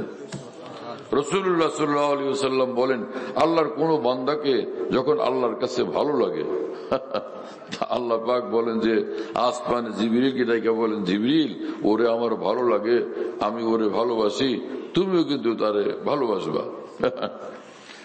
আমাদের ভোলার এক লোক এই ঢালকানগরে ঢাকায় থাকে, তো গাঁও গ্রামের ভাষা না অনেক সাহিত্যিকের সাহিত্য থেকেও মজা। তো উনি মাঝে মাঝে আমাদের সঙ্গে এসে আলাপ সালাপ করেন। ওই ভোলার ওই মানুষটা এক হাজি সাহেব, তো আমাকে একদিন বলতেছেন যে অমুক লোকটা সে আমার খুব ভালো জানে। ভালো জানে মানে কি, এটা ভোলায়া ভাষা, তার মানে হলো যে এই লোক সে আমাকে ভালোবাসে। ভালো, এটার নাম হলো ভালো জানে। যাই হোক, তো রব্বুল আলামিন বলেন যে হে জিবরিল, ওরে আমার ভালো লাগে, ওকে আমি ভালোবাসি, তুমিও তাকে ভালোবাসবা। তো আল্লাহর কথায় জিবরিল এত প্রচন্ড ভাবে প্রভাবিত হন, ওই লোকের প্রতি হৃদয় মন এত ভীষণ ভাবে আকৃষ্ট হয়, এবং জিবরিল ওই লোকের ভালোবাসায় এতটা আপ্লুত হয়ে পড়েন, আসমানের সমস্ত ফেরেশতা, বেসুমারি ফেরেশতার বাহিনী, আমাদের কি বাংলাদেশের সেনাবাহিনীর সমান আসমানের ফেরেশতারা, নাকি আমেরিকার সেনাবাহিনীর সমান? হ্যাঁ, কোন হিসাব কিতাব আছে? কোন খুল কিনার আছে? ইয়া আল্লাহ, কি ব্যাপার স্যাপার! যদি আমরা কোরআন পড়তে পারতাম, তো আল্লাহর কসম জমিনে থেকে আসমানের খবর রাখতে পারতাম। শুনতেছেন প্রিয় বন্ধুরা? যেই মানুষ আল্লাহর নাফরমানি মুক্ত জিন্দেগিওয়ালা, আর কোরআনের গভীর এলেমওয়ালা, বিশুদ্ধ এলেমওয়ালা, এবং আল্লাহর সঙ্গে নিবিড় সম্পর্কওয়ালা, এইরকম মানুষ যখন কোরআন পড়তে শুরু করে, আমি আল্লাহর কসম করে বলি, জমিনে থেকে সে আসমান পর্যন্ত খবর রাখে। শুনতেছেন প্রিয় বন্ধুরা? এটা আমার কথা কেন, মাওলানা জালালউদ্দিন রুমি রহমতুল্লাহ আলাইহি বলেন মুস্তাফি শরীফের ভিতরে, যে আল্লাহ ওয়ালা যারা, খাঁটি আলেমে দ্বীন, খাঁটি নায়েব রাসূল, সচ্চা আল্লাহর অনুগত বাধ্যগত বান্দা যারা, তো মহান আল্লাহর ঊর্ধ্ব জগৎ আর এই জমিন, এই বান্দার মধ্যখানে পর্দা হটায়া দিয়া আল্লাহ পাক জাল্লা জালালুহু আম্মানা ওয়ালুহু আরশে আযম পর্যন্ত আলোর জাহান, নূরের জাহান দেখার তাকে তৌফিক দিতেই থাকেন, তৌফিক দেন এবং দিতেই থাকেন। কথা বুঝতেছেন প্রিয় বন্ধুরা? বলো হুজুর এগুলা কি সব কথাবার্তা বলেন, না বুঝলে সমস্যা তো নাই, মানতে অসুবিধা কি? হ্যাঁ, 5 বছরের ছেলে, তারা যদি বলে যে তোমার জন্য একটা মেয়ে ঠিক করছি, বয়স ওর 18, পরমা সুন্দরী, ভীষণ যুবতী, একদম এক নজরে পছন্দ হওয়ার মতো, তার সঙ্গে তোমার বিয়ে হবে, ঠিক আছে না? তো সে 5 বছরের ছেলে বলবে যে একদম ঠিক আছে, আজকেই কলমা পড়াইয়া দেন, এমনটা কি হবে? আর যদি এই কথাই 26 বছরের যুবককে বলেন, তাহলে পরিস্থিতি কি হবে? কি কথা বুঝেন না ভাই? হ্যাঁ, এখন সে এম এর ক্লাসের MSc সম্পর্কে, হ্যাঁ MSc সম্পর্কে, MBA সম্পর্কে এক প্রফেসর ভাষণ দিতেছে। ছাত্র যেগুলো বসে রয়েছে সবগুলো ABCD পর্যন্ত পড়ছে। ওরা বুঝবে কিছুই বুঝতে পারবে? আমার প্রিয় বন্ধুরা, যারা খালি লা ইলাহা ইল্লাল্লাহ বলা, তারা ছোট মানুষটা, তারাও অনেক বড়। আল্লাহর কসম, সবচেয়ে ছোট্ট পিচ্ছি ইমানওয়ালা, অর্থাৎ যার ইমান বাবু ইমান, একদম সর্বনিম্ন স্তরের ইমান, আল্লাহর কসম নিঃসন্দেহে এই মুসলমান ভাইও অবশ্যই জান্নাতি হবেন। কিন্তু এই সঙ্গে যদি ইমান আরো বাড়ে, নূর আরো বাড়ে, এলেম আরো বাড়ে, আমল আরো বাড়ে, আল্লাহর সঙ্গে সম্পর্ক আরো বাড়ে, একদিন যদি সে একদম রূহ ইমান তার বালেগ হয়ে যায়, কথা বুঝতেছেন প্রিয় বন্ধুরা? ইমান তার বালেগ হয়ে যায়। ইমান এবং রূহ যেদিন বালেগ হবে, তখন তার আর বুঝানোর দরকার হবে না যে হ্যাঁ ঘটনা এরকম। তখন সে নিজেই বলবে যে কি হলো, তूने मुझको क्या सिखा, शौक़ फरामा कर दिया, पहले जा फिर जाने जाना कर दिया, मुझे सहल हो गई मंजिलें कि हवा के रुख भी बदल गए, तेरा हाथ हाथ में आ लगा तो चिराग राह के जल गए। हे निजामुद्दीन औलियारा, হে আল্লাহর প্রেমিক বান্দারা, আপনাদের সান্নিধ্যের পরশে দ্বীন ইমান শিখার বরকতে, আল্লাহকে খোঁজার বরকতে, আল্লাহকে ভালোবাসার বরকতে আজকে আমার কি হলো যে আরশে আজম পর্যন্ত নূরের এক জাহান, পর্দাহীন আমি সদা দেখতে থাকি। কথা বুঝতেছেন প্রিয় বন্ধুরা? অনেক কঠিন বিষয়টাকে যতটা সম্ভব সহজে পেশ করার জন্য, বুঝানোর জন্য আমি চেষ্টা তো করলাম, আলহামদুলিল্লাহ। কি কথা বুঝেন না? যেমন ওই গরুর দুধ, যদি ছোট্ট শিশু যে বুকের দুধ খায়, ওরা যদি ডাইরেক্ট গরুর দুধ খাওয়ান, তখন এই অসুস্থ হবে না, পেট খারাপ হবে না, লুজ মোশন বা ডায়রিয়া শুরু হবে না? হ্যাঁ, এজন্য মায়েরা করে কি, শুরুতে তো গরুর দুধ খাওয়ানি না, এখন কিন্তু খাওয়ান যাবে না, এটা বন্ধ। যখন কিছুদিন গেল, এখন ওই স্টোমাক, হজম শক্তি এটা আগের চেয়ে অনেক বাড়লো বলে মনে হয়, তো মুরব্বীরা তখন বলেন যে খাওয়াও মা, কিন্তু পানির পরিমাণটা বেশি দিও, গরুর দুধ পরিমাণ একটু কম দিও, এইভাবে খাওয়াও। কিছুদিন পর বললো সমান সমান করো, গরুর দুধ আর পানি সমান সমান। কি কথা বুঝতেছেন? এরপরে কিছুদিন পরে ডাক্তার যখন বলেন যে এখন বাচ্চাটাকে খিচুড়ি খাওয়ানো শুরু করেন, তখন গরুর দুধ কি পানি দিয়ে খাওয়াবেন না ডাইরেক্ট একদম খাঁটিটা খালেজ? তখন তো খালেজ দুধ। আমার প্রিয় বন্ধুরা, এই পৃথিবীতে মানুষ এইভাবে বাঁচতে হলে, চলতে হলে, সেখানে যদি এইরকম একটা স্টেপ বাই স্টেপ এই ধরনের ধারা অনুসরণ করতে হয়, তো আসমানি ইলম এবং আসমানওয়ালার সঙ্গে সম্পর্ক, আরশে আযমের মালিকের সঙ্গে সম্পর্কের ধারা, সেটার ক্ষেত্রে এরকম কোন স্টেপ বাই স্টেপ অগ্রগতি না হইয়া একসঙ্গে একদম আরশে আযম পর্যন্ত পৌঁছা যাবে মানুষ ইমানওয়ালা, এটা কিভাবে আমরা ভাবতে পারি? এখানেও স্টেপ বাই স্টেপ হয়, ধীরে ধীরে হয়। কথা বুঝতেছেন? এবং এটা কোরআন শরীফে পয়লা সূরা ফাতিহাতে আল্লাহ পাক বলে দিয়েছেন, আলহামদুলিল্লাহ রাব্বিল আলামিন, আমি সমস্ত জাহানের রব, পালনকর্তা। পালনকর্তার মানে হলো যে তরবিয়তু শাইয়ে তারবিয়ত তাবলীগু শাইয়ে ইলা কামালিহি শাইয়ান ফাশাইয়ান। পালন করার মানে হলো, লালন করার মানে হলো কোন বস্তুকে ধীরে ধীরে ধীরে ধীরে পরিণত পর্যায়ে পৌঁছে দেওয়া, কি চূড়ান্ত পর্যায়ে পৌঁছে দেওয়া, ধীরে ধীরে। একদিনেই পৌঁছে দিলে এটা পালন কর্তা না, এটা লালন কর্তা না, এটা কোনো পাগল মানুষ। কিন্তু কিছু বুঝতেছেন প্রিয় বন্ধুরা? যেমন রব্বুল আলামিন চাইলেই আস্ত একটা ছেলে এই মাত্র আজকে বিয়ে হলো, বলে যে এত সহ্য করতে পারবো না, সবার কোলে বাবু, আমাদের কোলে বাবু না, আহা হা হা, তো আল্লাহ বাবু একটা আজকে দেন, আপনি বড় ক্ষমতাধর, ইন্নাকা আলা কুল্লি শাইইন কাদির, আপনি বড় শক্তিওয়ালা, বড় ক্ষমতাওয়ালা। আদম আলাইহিস সালামকে তো আপনি ডাইরেক্ট হঠাৎ করে বানায় খাড়া করে দিয়েছেন, আর ঈসা আলাইহিস সালামকে আপনি কেমনে বানাইছেন? বাপ কোথায়? কি কথা বুঝতেছেন? সেই আল্লাহ না, তা আমাদের সহ্য হয় না, এই বাবু নগদ দেন। সকালবেলা দেখা গেল যে গতকাল বিয়ে হয়েছে, রাত্রি যাপনের পর ভোরবেলা একদম সুন্দর একটা ফুটফুটে চাঁদের মতো বাবু কোলে নিয়ে তারা বের হয়ে আসছে। কিরে ব্যাপার কি? বলে মাওলা দিচ্ছেন। এইরকম কি কোন সিস্টেম আছে পৃথিবীতে? আল্লাহ পাক যেরকম এই ছোট্ট বাবু থেকে মানে স্টেপ বাই স্টেপ বাবু ভিতরে দেন, যে তাও স্টেপ বাই স্টেপ। এবং কোরআন শরীফ রব্বুল আলামিন বলছেন, এই তো একটা পানি যেটা অস্বচ্ছ এবং অপবিত্র, কিন্তু সেই পানি থেকেই এত সুন্দর মানুষ আমি সৃষ্টি করি। এইভাবে আল্লাহ পাক বলেন যে প্রথম ওইটাকে একটা গোশতের টুকরা বানাই। কি কথা বুঝতেছেন প্রিয় বন্ধুরা? পরে এটাকে আমি হাড্ডি, এর ভিতরে হাড্ডি বানাই,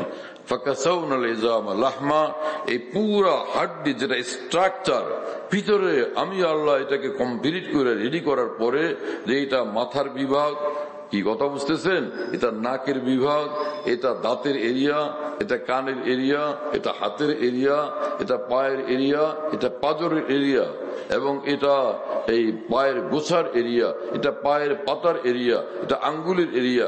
এই সবগুলো হাড্ডির যথাযথ কমপ্লিট সুন্দর একটা সেটিং এর পরে কাসাউনাল ইজাম লাহমা, এর উপরে আমি গোশত পরাইয়া দিই, গোশত লাগাইয়া দিই, গোশতের সেটিং করি।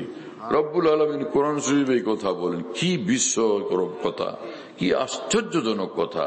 কি কথা বুঝতেছেন প্রিয় বন্ধুরা? হ্যাঁ, জ্ঞানের গবেষক বন্ধুরা কোথায়?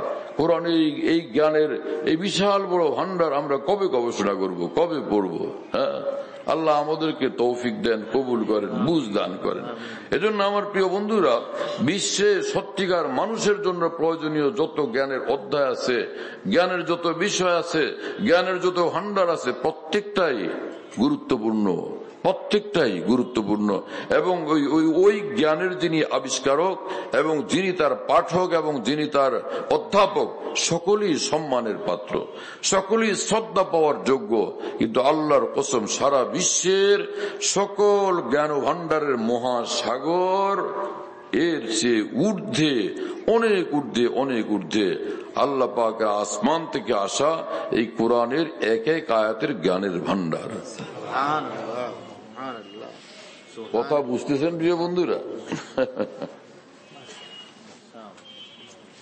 হ্যাঁ, আজকে এই পৃথিবীতে কোরআন ওয়ালাদেরকে যতই কারো কাছে মনে হয় যে অল্প পড়ুয়া মানুষ, কিন্তু এই দুনিয়া থেকে যাওয়ার পর কিয়ামতের ময়দানে হাসরের মাঠে যখন পারস্পরিক সাক্ষাৎ হবে, অক্সফোর্ড থেকে পড়ুয়া ওই মহান জ্ঞানী, মহান বিদ্বান ব্যক্তিরা যখন কাল কিয়ামতের মাঠে বুখারী শরীফ পড়ানেওয়ালা বা কোন ফতোয়া দেনওয়ালা মুফতি সাহেবের সঙ্গে দেখা হবে, তখন তাকে দেখে বলবেন আসসালামু আলাইকুম, এখন বুঝছি যে আপনারাই বড়, কিন্তু তখন বুঝছিলাম না। কি কথা বুঝতেছেন প্রিয় বন্ধুরা? হাকিমুল উম্মত মাওলানা আশরাফ আলী থানভী রহমাতুল্লাহ এক ঘটনা লিখছেন যে দরিয়ার ভিতরে দুইটা, এটা কোনো এমনি কিসসা না, বাস্তব ঘটনা। দরিয়ার মধ্যখানে দুইটা লাশ ভাসতেছে, এই তো মানুষ কিনারা থেকে দেখতেছে যে ভাই কি ব্যাপার, তো অপেক্ষা আছে এরকম ওই দিক থেকে স্রোতের সঙ্গে ঢেউয়ের তালে তালে স্রোতের সঙ্গে ভাইসা ভাইসা কুলের দিকে আসতেছে। তো আসলে পরে দেখে যে একদম সাদা ধবধবা, ধবধবে কাফন পরা দুইটা লাশ। তো তারা তুলছেন, মানুষ এদেরকে উপরে তোলার পরে পরে খুলে দেখেন যে মানে কাফন তো একদমই অক্ষত, কাফনের সব পুরাটা অক্ষত, কাফনের কাপড় কোন একটা সুতা পচে নেই, নষ্ট হয় নাই, বিলকুল ঠিকঠাক। আর ওই লাশগুলো একদম তরতাজা, মনে হয় যে তরতাজা মানুষ ঘুমায় আছে, কেউ চিনে না, কারণ সব নতুন প্রজন্ম, কেউ চিনে না। তো ছেলেরা, যুবক তরুণরা বলল যে ভাই আমাদের এই অঞ্চলে একদম প্রবীণ মুরব্বী কারা, খোঁজ করো। তাদেরকে দেখি, জিজ্ঞাসা করি, প্রবীণ মুরব্বীদেরকে খোঁজ করে নিয়ে আসছে। তো ওনারাও বড় উৎসুকের সঙ্গে ছুটে আসছেন যে কি ব্যাপার দেখি। আইসা দেখে চিনে ফেলছেন যে ওহো 2 হাফেজ সাহেবের লাশ, 2 হাফেজে কোরআনের লাশ কোথেকে আসলো? তো তারা বললেন যে বাবারে ওই যে এলাকা সেখানে এই 2 হাফেজ সাহেবের বাড়ি, ওই এলাকায় দীর্ঘদিন থেকে নদীর ভাঙ্গন চলতেছে, ওইখানে একটা কবরস্থান ছিল নদীর পাড়ে, ওই কবরস্থানটা নদী ভেঙে ফেলছে, সেই কবরস্থান থেকে লাশ এই 2টা এই নদীতে ভাসতে ভাসতে এই পর্যন্ত পৌঁছে। সে 2 হাফেজ সাহেবের লাশ আমরা তো চিনি, এই অনেক ভালো মানুষ, তারা অনেক আমলওয়ালা লোক। খালি হাফেজ সাহেব হওয়া যথেষ্ট না, খালি মৌলানা সাহেব হওয়া যথেষ্ট না, কথা বুঝতেছেন? খালি বুখারী শরীফ পড়া যথেষ্ট না, সে বুখারী শরীফের নূরওয়ালা জিন্দেগি বানানো জরুরি, সে কোরআনের নূরওয়ালা জিন্দেগি বানানো জরুরি। কথা বুঝতেছেন প্রিয় বন্ধুরা? তো ওনারা বললেন যে দোনোজন হাফেজ সাহেব খালি হাফেজ সাহেব ছিলেন না, অনেক বেশি আমলওয়ালা মানুষ ছিলেন, অনেক বেশি ভালো মানুষ ছিলেন, সৎ এবং নেক মানুষ ছিলেন। তো তাদেরই লাশ একদম মানে লাশ পচেই নেই, একদম টাটকা তাজা, এই মানুষ মনে হয় যে ঘুমাইতেছে। এই আচ্ছা, কিন্তু 2 জনের মধ্যে একটু পার্থক্য, একজনের কাফনের কাপড়টা বেশি ধবধবা এবং ঝলমলে, আর একজনেরটা খানিকটা একটু মালিন্যময়। কি কথা বুঝতেছেন না? অর্থাৎ কম ধবধবা। তো প্রশ্নকারীরা বলল যে এই 2 জনের কাফনের কাপড়ের মধ্যে একটু ব্যস্কম যে দেখা যায়, তো এইটারও কি কোনো কারণ আছে? ওই প্রবীণ মুরব্বীরা বললেন যে আমাদের জানা মতে যার কাফনের কাপড়টা বেশি ঝলমলে মনে হয়, দেখা যায় তিনি বেশি ভালো আমলওয়ালা ছিলেন, ইনিও ভালো আমলওয়ালা, ইনিও ভালো আমলওয়ালা, ইনি বেশি ভালো আমলওয়ালা ছিলেন। চিন্তা করতে পারেন প্রিয় বন্ধুরা? হ্যাঁ, আল্লাহু আকবার, আল্লাহু আকবার। এখন বলবেন যে তো আমরা তো গরিব গুরাবা মানুষ, মানে আমরা দুর্বল এবং কমজোর মুসলমান, হাফেজ না, আলেম না, মুফতি সাহেব না, বুখারী শরীফে পড়ি না, আমাদের উপায় কি? আমাদের উপায় হলো তু হো কিসি ভি হাল মে মৌলা সে লও লাগায়ে যা, কুদরতে জুল জালাল মে क्या नहीं गिर गिराए जा, खोले वो या न खोले दर उस पे हो क्यों तेरी नजर, तू तो बस अपना काम कर यानी सदा लगाए जा। হে মুসলমান, তুমি যত অধঃপতিত জীবনওয়ালা হও, যত নষ্ট ক্ষত বিক্ষত জীবনওয়ালা হও না কেন, মাওলা তোমার মাওলা, পালন কর্তা তোমার পালন কর্তা, মাবুদ তোমার মাবুদ, এই স্রষ্টা তোমারই স্রষ্টা। হ্যাঁ, তিনি 2 চোখে দেখেন না তোমার জীবনে ভুল ত্রুটি যা হয়ে গেছে। এইবার বলো হে প্রিয়, হে মহান, হে আমার পরম উপাস্য, হে আমার মহান মাবুদ, হে আমার আল্লাহ, হে আমার স্রষ্টা, হে আমার পালন কর্তা, অতীত জীবনের জন্য আমি লজ্জিত, আপনার কাছে নত শিরে আমি ক্ষমা প্রার্থী, আমাকে ক্ষমা করে দেন। মহান রব্বুল আলামিন পবিত্র কোরআনে ঘোষণা করে দিয়েছেন, কুল ইয়া ইবাদিয়াল্লাযীনা আসরাফু আলা আনফুসিহিম লা তাকনাতু মির রাহমাতিল্লাহ ইন্নাল্লাহ আল্লাহ পাক জাল্লা জালালুহু মানওয়ালু বলেন, হে রাসূল, আমার এই কথা, আমার রেফারেন্সে বিশ্ববাসীকে শোনায়া দেন যে চরম থেকে চরম গুনাহে যারা লিপ্ত হয়ে গেছে, চরম থেকে চরম অবাধ্যতায় যারা আক্রান্ত হয়ে গেছে, চরম থেকে চরম নাফরমানিতে যারা ডুবে গেছে, আমার সে সকল বান্দাদেরকে আমি বলছি লা তাকনাতু, শাব্দিক অর্থ বলছি, তোমরা নিরাশ হবে না মির রহমতিল্লাহ, আল্লাহর দয়া থেকে। আমরা পুরোটা বলে ফেললে অনেকে মনে করে যে ওনারা নিজেরা সুন্দর করে সাজায় গুজায় বলে, আল্লাহ কি বললেন আসলে তো ব্যাপারটা বুঝলাম না। কি কথা বুঝতেছেন? এজন্য অনেক ক্ষেত্রে শাব্দিক অর্থ বলি, লা তাকনাতু মানে নিরাশ হইও না, মির রাহমাতিল্লাহ আল্লাহর দয়া থেকে, ইন্নাল্লাহ নিঃসন্দেহে আল্লাহ, ইয়াগফিরুয যুনুবা জামিয়া ক্ষমা করে দিবেন তোমাদের সবগুলো গুনাহ। ইন্না মানে নিঃসন্দেহে, মানে গ্যারান্টি দিয়ে বলতেছেন যে তোমরা মাফ তো চাও, আমি গ্যারান্টি দিয়ে বলি সব গুনাহ মাফ করে দিব। তো গুনাহ যে ক্ষমা প্রাপ্ত যে হয়েই যাবে, তার ঠিকানা কি জাহান্নাম হবে? যে তুই তো ক্ষমা পেয়ে গেছিস, চল তাহলে তোর জাহান্নামে পৌঁছে দিই। ক্ষমা প্রাপ্তির পরে ঠিকানা কি? জাহান্নাম হয় না জান্নাত? এতগুলো গুনাহ করার পরে রব্বুল আলামিন নিজে হাতছানি দিয়ে রাখতেছেন তিনি আল্লাহ।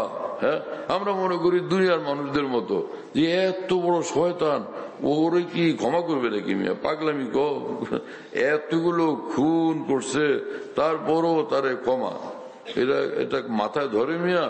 এগুলো বিশ্বাস করো না। কি কথা বুঝতেছেন প্রিয় বন্ধুরা? আল্লাহর পরে সবচেয়ে বড় সত্যবাদী তো রাসূলুল্লাহ সাল্লাল্লাহু আলাইহি ওয়াসাল্লাম, কি ঠিক না? আল্লাহর পরে সবচেয়ে সত্যবাদী নবী রাসূলগণ, তাদের মধ্যে সর্বশ্রেষ্ঠ মুহাম্মদুর রাসূলুল্লাহ সাল্লাল্লাহু আলাইহি ওয়াসাল্লাম। এই হাদিস বুখারী শরীফ, মুসলিম শরীফে আছে। রাসূল পাক সাল্লাল্লাহু আলাইহি ওয়াসাল্লাম বলেন, পূর্ববর্তী কোন উম্মতের মধ্যে এক ব্যক্তি, এক ভদ্রলোক রাস্তা দিয়ে যাওয়ার সময় মুসলমান, তো তাকে জিজ্ঞাসা করলো যে ভাই, আমি 99 জনকে হত্যা করছি, তা আমি তওবা করলে, শর্মিন্দা হইলে, লজ্জিত হলে, অনুতপ্ত হলে, আল্লাহর নিকট ক্ষমা প্রার্থনা করলে, তা আমার তওবা কি কবুল হবে? কবুল যোগ্য? কি বলেন আপনি? 99 জনকে কতল করছেন, আবার তওবা করবেন, ক্ষমা হবে, তাই না? কিসের ক্ষমা? কোন ক্ষমা টমা হবে না। হুজুর, তো আমার তো ফিগারটা রাউন্ড হয় নাই, আপনার রাউন্ড ফিগার বানাই। ওরে এক তলোয়ার, এক কোবে ওরা শেষ করে দিছে। মাথা যখন নষ্ট হয় তো যা হয়, এরপরে 100 জন হয়ে গেছে না এবার। কিন্তু শুনেন, দোস্ত আয়াম জব ভলে আতে হ্যাঁ, ঘাত মিলনে কো খুদা ফি বতলাতে হ্যাঁ। যত নষ্ট ভ্রষ্ট মানুষ হোক না কেন, মহান আল্লাহ যখন কোন বান্দাকে খুঁজেন, যাই হোক ওরে আমি চাই, তো তখন তার অনুভূতি চেঞ্জ হয়ে যায়, চিন্তা চেতনা বুদ্ধি পরিবর্তন হয়ে যায়, এবং একদম জীবনের মোড় মুহূর্তে পরিবর্তন হয়ে যায়। সব মানুষ হতবাক হয়ে যায়, কি হলো লোকটার, ভাই ব্যাপার কি? আপনারা বুঝলেন কিছু? ওমরে ফারুক রাদিয়াল্লাহু তাআলা আনহু, ওমরে ফারুক রাদিয়াল্লাহু তাআলা আনহু রাসূলুল্লাহ সাল্লাল্লাহু আলাইহি ওয়াসাল্লামকে হত্যা করার জন্য গেছিলেন, কি ঠিক কিনা? রাসূলুল্লাহ সাল্লাল্লাহু আলাইহি ওয়াসাল্লামকে হত্যা করার জন্য গেছিলেন না, হাতে খোলা তলোয়ার। মানে খোলা তলোয়ারের অর্থ কি জানেন?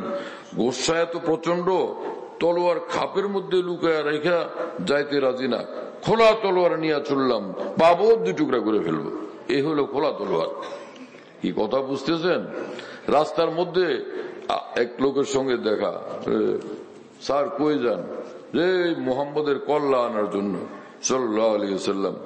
বললেন যে আপনার বোন ভগ্নিপতির খবর নিছেন? খোঁজ খবর নেন। মানে ওরা ধর্মচ্যুত হয়ে গেছে, মানে ওরাও কি ইসলাম কবুল করছে? এই আপনি নিজে গিয়ে খবর নেন। তো ওখানে তাড়াতাড়ি গুসার চোটে ছুটে গেছেন, গিয়া ঘরের দরজা বন্ধ, কি যেন আওয়াজ আসতেছে, কোরআনের আওয়াজ। তো ভাই কোরআনের আওয়াজ শুনতেছেন প্রিয় বন্ধুরা? কি বলবো আমি আপনাদেরকে। আহা, যে মক্কা শরীফের যে ইমাম আছেন না, মক্কা শরীফের যত ইমাম, মক্কা শরীফ, মদিনা শরীফ, ওই সব ইমামদের মধ্যে যিনি প্রধান, তিনি হচ্ছেন কারি আব্দুর রহমান সুদাইস। তো উনি একবার কাবা শরীফের সামনে দাঁড়ায়া এরকম মাগরিবের নামাজ পড়াইতেছিলেন। মাগরিবের নামাজে পড়াইলেন, ইলাফি কুরাইশ ইলাফিহিম ইহলাতা শিতাই ওয়াস সাইফ ফালইয়াবুদু রব্ব হাযাল বাইত। হ্যাঁ, ওরা যেন ইবাদত করে এই ঘরওয়ালার। সুবহানাল্লাহ ওয়া বিহামদিহি। আহা, ওরা যেন ইবাদত করে এই ঘরওয়ালার। বাস এই কথা, এই আয়াত শরীফ পড়তে উনি এমন কান্না আরম্ভ করছেন, পুরা হরমের ভিতরে সমস্ত মানুষের কান্নার আওয়াজ আসতেছিল। শুনতেছেন প্রিয় বন্ধুরা? কি কোরআনে পাক ভাই, কি আশ্চর্য। মধ্যখানে ওই কথাটা রয়ে গেছে। রব্বুল আলামিনের ইচ্ছা আমার মনে আছে যে চোখের পানি বের হলে যদি আপনাতেই বের হয়, এটা কবুলিয়তের রশিদ এসে গেছে, তাই না? সেটা আমিও বলবো, এটা মনে রেখে। হ্যাঁ, এই মধ্যখানে এইগুলো যা মনে পড়ছে এগুলো একটু শুনাই, তারপর ইনশাল্লাহ সেদিকে আল্লাহ পাক মেহেরবানি করলে যাওয়া যাবে। আমি আপনাদেরকে বলি, আমি যখন দিনের কথা বলার আল্লাহ আমাকে তৌফিক দেন, মুসলমানদের কোন গ্রুপ দল এগুলো আমার দৃষ্টিসীমায় থাকে না। আমি মুসলমানকে মুসলমান মনে করে আলহামদুলিল্লাহ কথা বলার আল্লাহ আমাকে তৌফিক দেন। যে যাই হোক না কেন, দোষ করলে আমার তো করে নেই, রব্বুল আলমিনের সামনে করছে। রব্বুল আলমিন বুঝবেন যে ব্যাপার স্যাপার কি। আমার তো কোনো হাইকোর্টের আসামি ওরা না যে আজকে খোঁজখবর নিতে হবে, বা আমার খোঁজখবর নেওয়ার দায়িত্ব আছে। যার খোঁজখবর নেওয়ার দায়িত্ব তিনি বুঝবেন, আমার ব্যাপারে আমার চিন্তা করতে হবে, আমার উপায় হবে কি কথা বুঝতেন? হ্যাঁ, কোরআন সুন্নাহর হীরা কাঞ্চন মণি মুক্তা এগুলো জানার, বুঝার, নেওয়ার অধিকার সব মুসলমানের। এজন্য যার যার দৌলত তাকে বুঝাইয়া দেওয়ার জন্য চেষ্টা করা দ্বীনের খেদমতগার যারা উলামায়ে দ্বীন তাদের জিম্মাদারি। এতটুকু কাজে আমাদের করা। ফের কবুল কে কতটুকু করবেন সেটা আল্লাহ পাক যার ভাগ্যে বা হিসাতে যতটুকু রাখছেন সেটা সে প্রাপ্ত হবে ইনশাআল্লাহ। হ্যাঁ,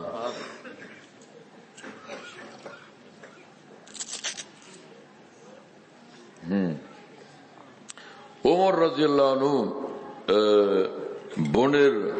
বোন ভগ্নিপতির দরজা পর্যন্ত গেলেন, কোরআনের আওয়াজ আসতেছে। ওহো, ওমর খেপলেন। হ্যাঁ সত্যি তো, জোরে করাঘাত করলেন। দরজা খুলতে খুব দরজায় করাঘাত করে আওয়াজ দিতে থাকলেন, দরজা নাড়তে থাকলেন অনেক জোরে। দরজা খুলে দিলেন ভিতর থেকে। ওনারা গিয়েই ভগ্নিপতিকে ভীষণ মারলেন, এমন মারলেন, মারতে মারতে মারতে মারতে ওই বোনের নাম ছিল ফাতেমা বিনতে খাত্তাব। হ্যাঁ, ফাতেমা তিনি ছুটে আসলেন নিজের স্বামীকে সাহায্য করার জন্য, স্বামীকে রক্ষা করার জন্য।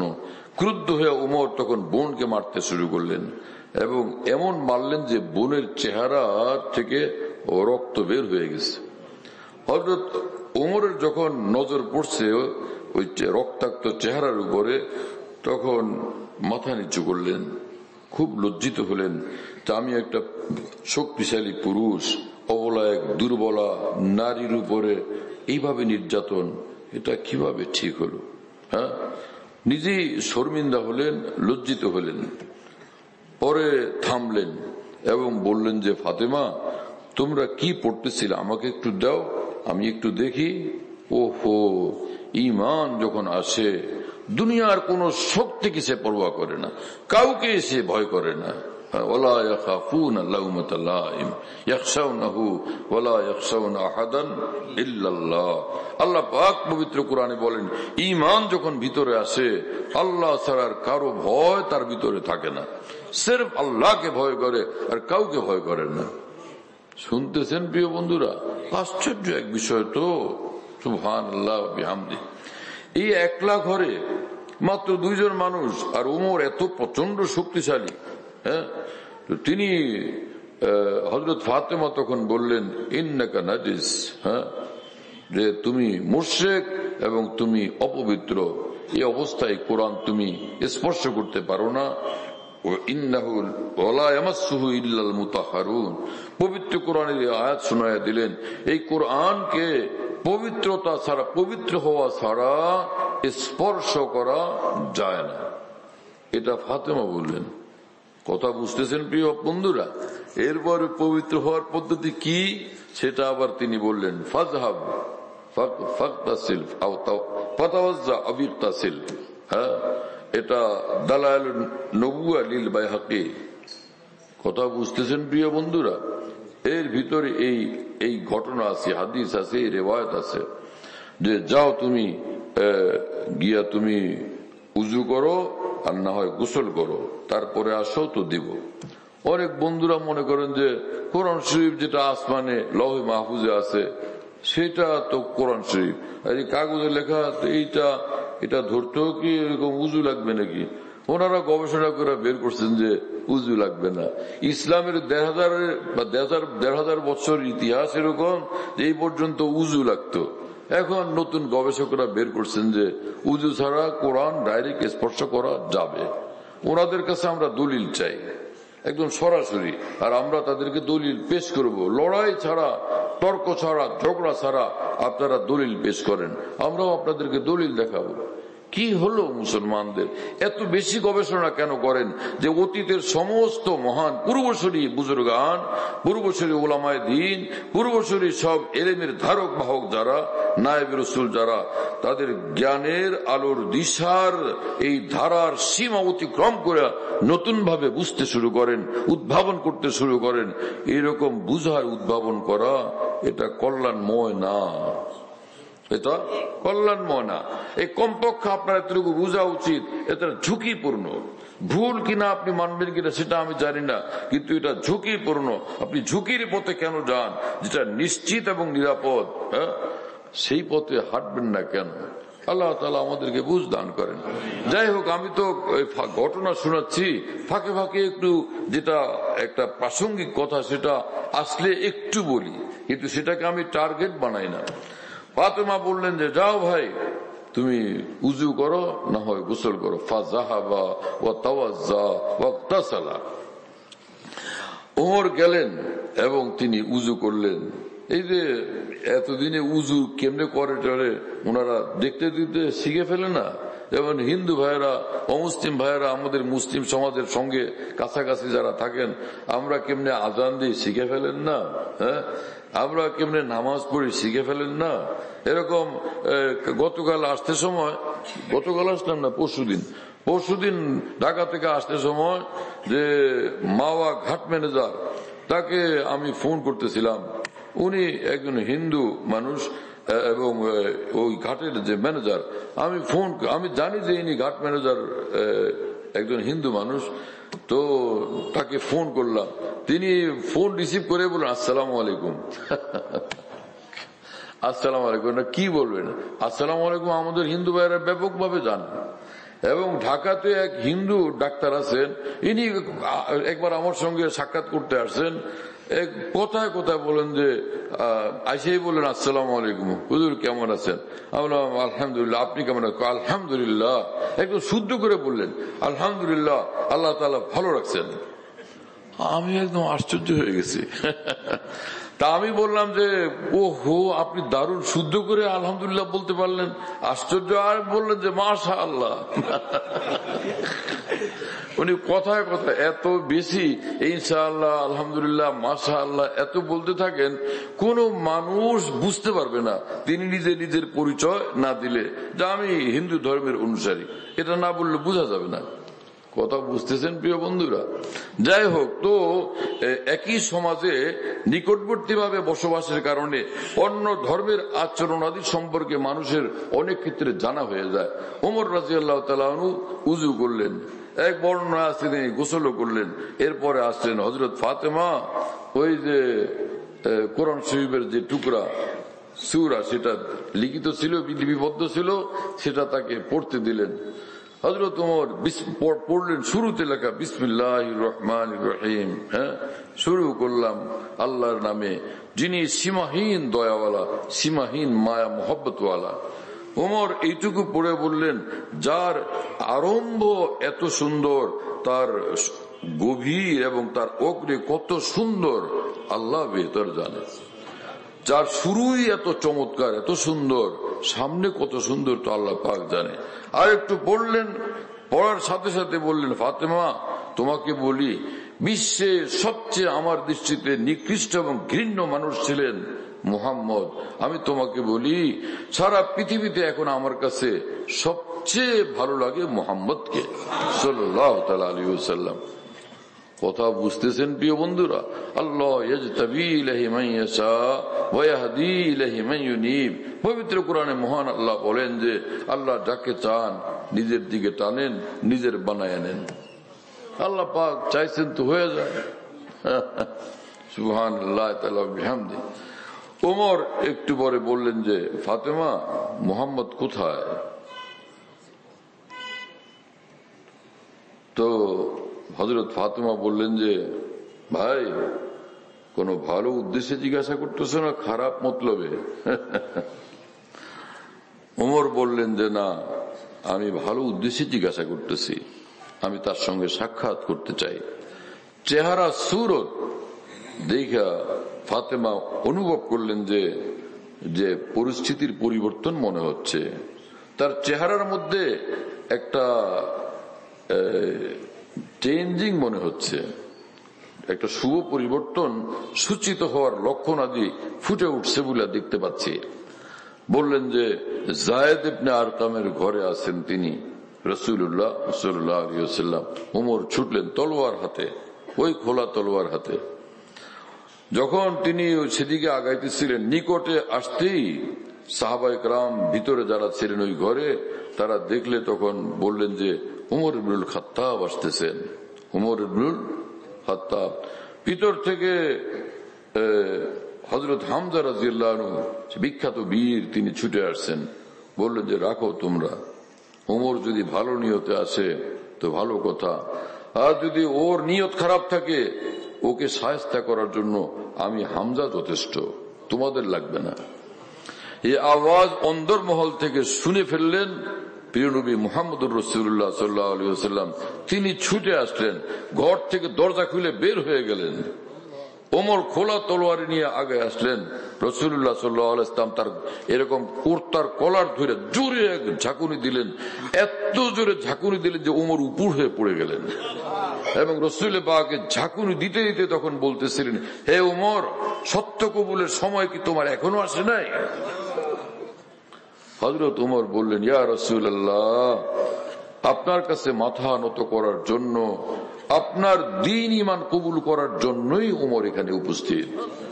কালেমা পড়ায় আমাকে মুসলমান করেন।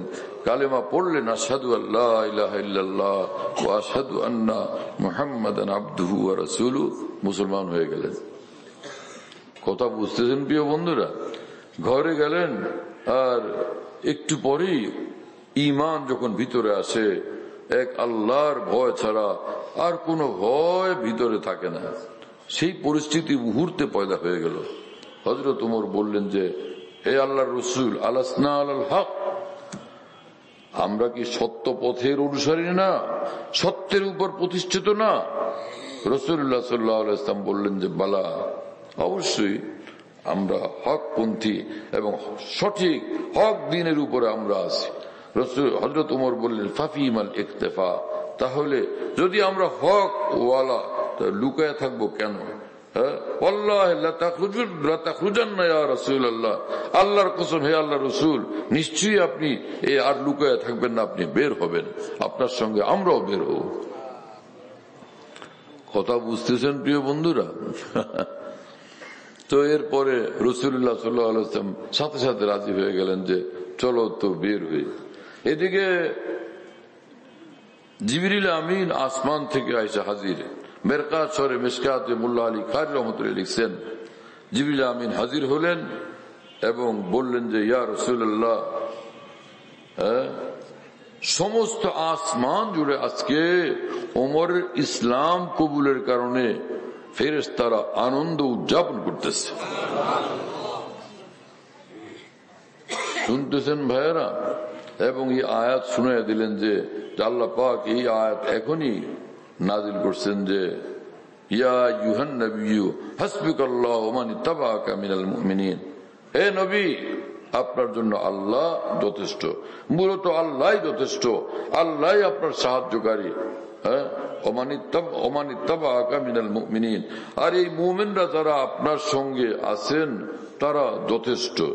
যদিও কোন মানুষ, কোন লেখক, কোন আল্লামা এই তর্জমাকে ভুল লিখছেন, কিন্তু এটা ভুল না, এটা নির্ভুল। ইবনুল কাইয়িম রাহমাতুল্লাহ আলাইহি জাদুল মাআদের শুরুতে এই তর্জমা, এই অর্থকে ভুল লিখছেন। কথা বুঝতেছেন প্রিয় বন্ধুরা? কিন্তু এটা নির্ভুল অর্থ। কেন?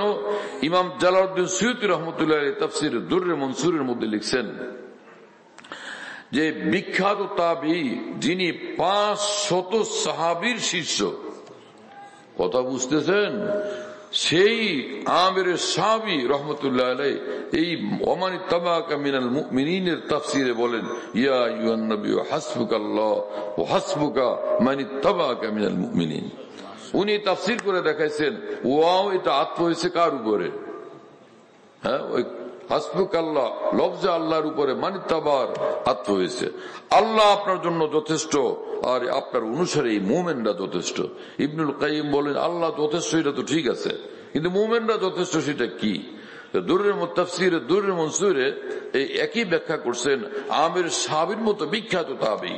তাফসীরে বয়ান কোরআনে হাকিমুল উম্মত মাওলানা আশরাফ আলী থানভী রাহমাতুল্লাহি আলাইহি বলেন, সেই আল্লাহ পাক এই আয়াতে বুঝাইছেন, হে রাসূল, আল্লাহ আপনার জন্য সাহায্যকারী হিসাবে যথেষ্ট। আর দ্বিতীয় আয়াতের দ্বিতীয় অংশে আল্লাহ পাক বুঝাইছেন, আমার সাহায্য করার জন্য তলোয়ার নিয়ে কি যুদ্ধের ময়দানে আমি হাজির হয়ে যাব? হ্যাঁ, ফিল্ডে কি আমি নামবো? আমি আমার সাহায্য এটা নাজিল করব, এটাকে প্রতিফলিত করব এই মুমিনদের মাধ্যমে। তো হযরত হাকিমুল উম্মত থানভী বলেন যে আল কিফায়াতু কিসমানে, আল্লাহ যে সাহায্য করবেন, আল্লাহ যে অভিভাবকত্ব করবেন সেটা দুই প্রকার। একটা হলো হাকিকি, মানে সত্যি মূলত আল্লাহ সাহায্যকারী, আল্লাহ অভিভাবক। আর একটা হলো সে কিফায়াতে মাজাজি, আরেকটা হচ্ছে সে কিফায়াতে জাহিরি, আরেকটা হলো সে আল্লাহ পাকের সাহায্যের বহির প্রকাশ ঘটায় পৃথিবীতে, সেটা এই মুমিনদের মাধ্যমে আল্লাহ পাক করবেন। মাজহারে কিফায়াতে হাকিকিয়া তারা। কথা বুঝতেছেন প্রিয় বন্ধুরা? এটা তো একটা তাফসিরি প্রসঙ্গ হলো, সেটা একটা প্রসঙ্গ ছিল।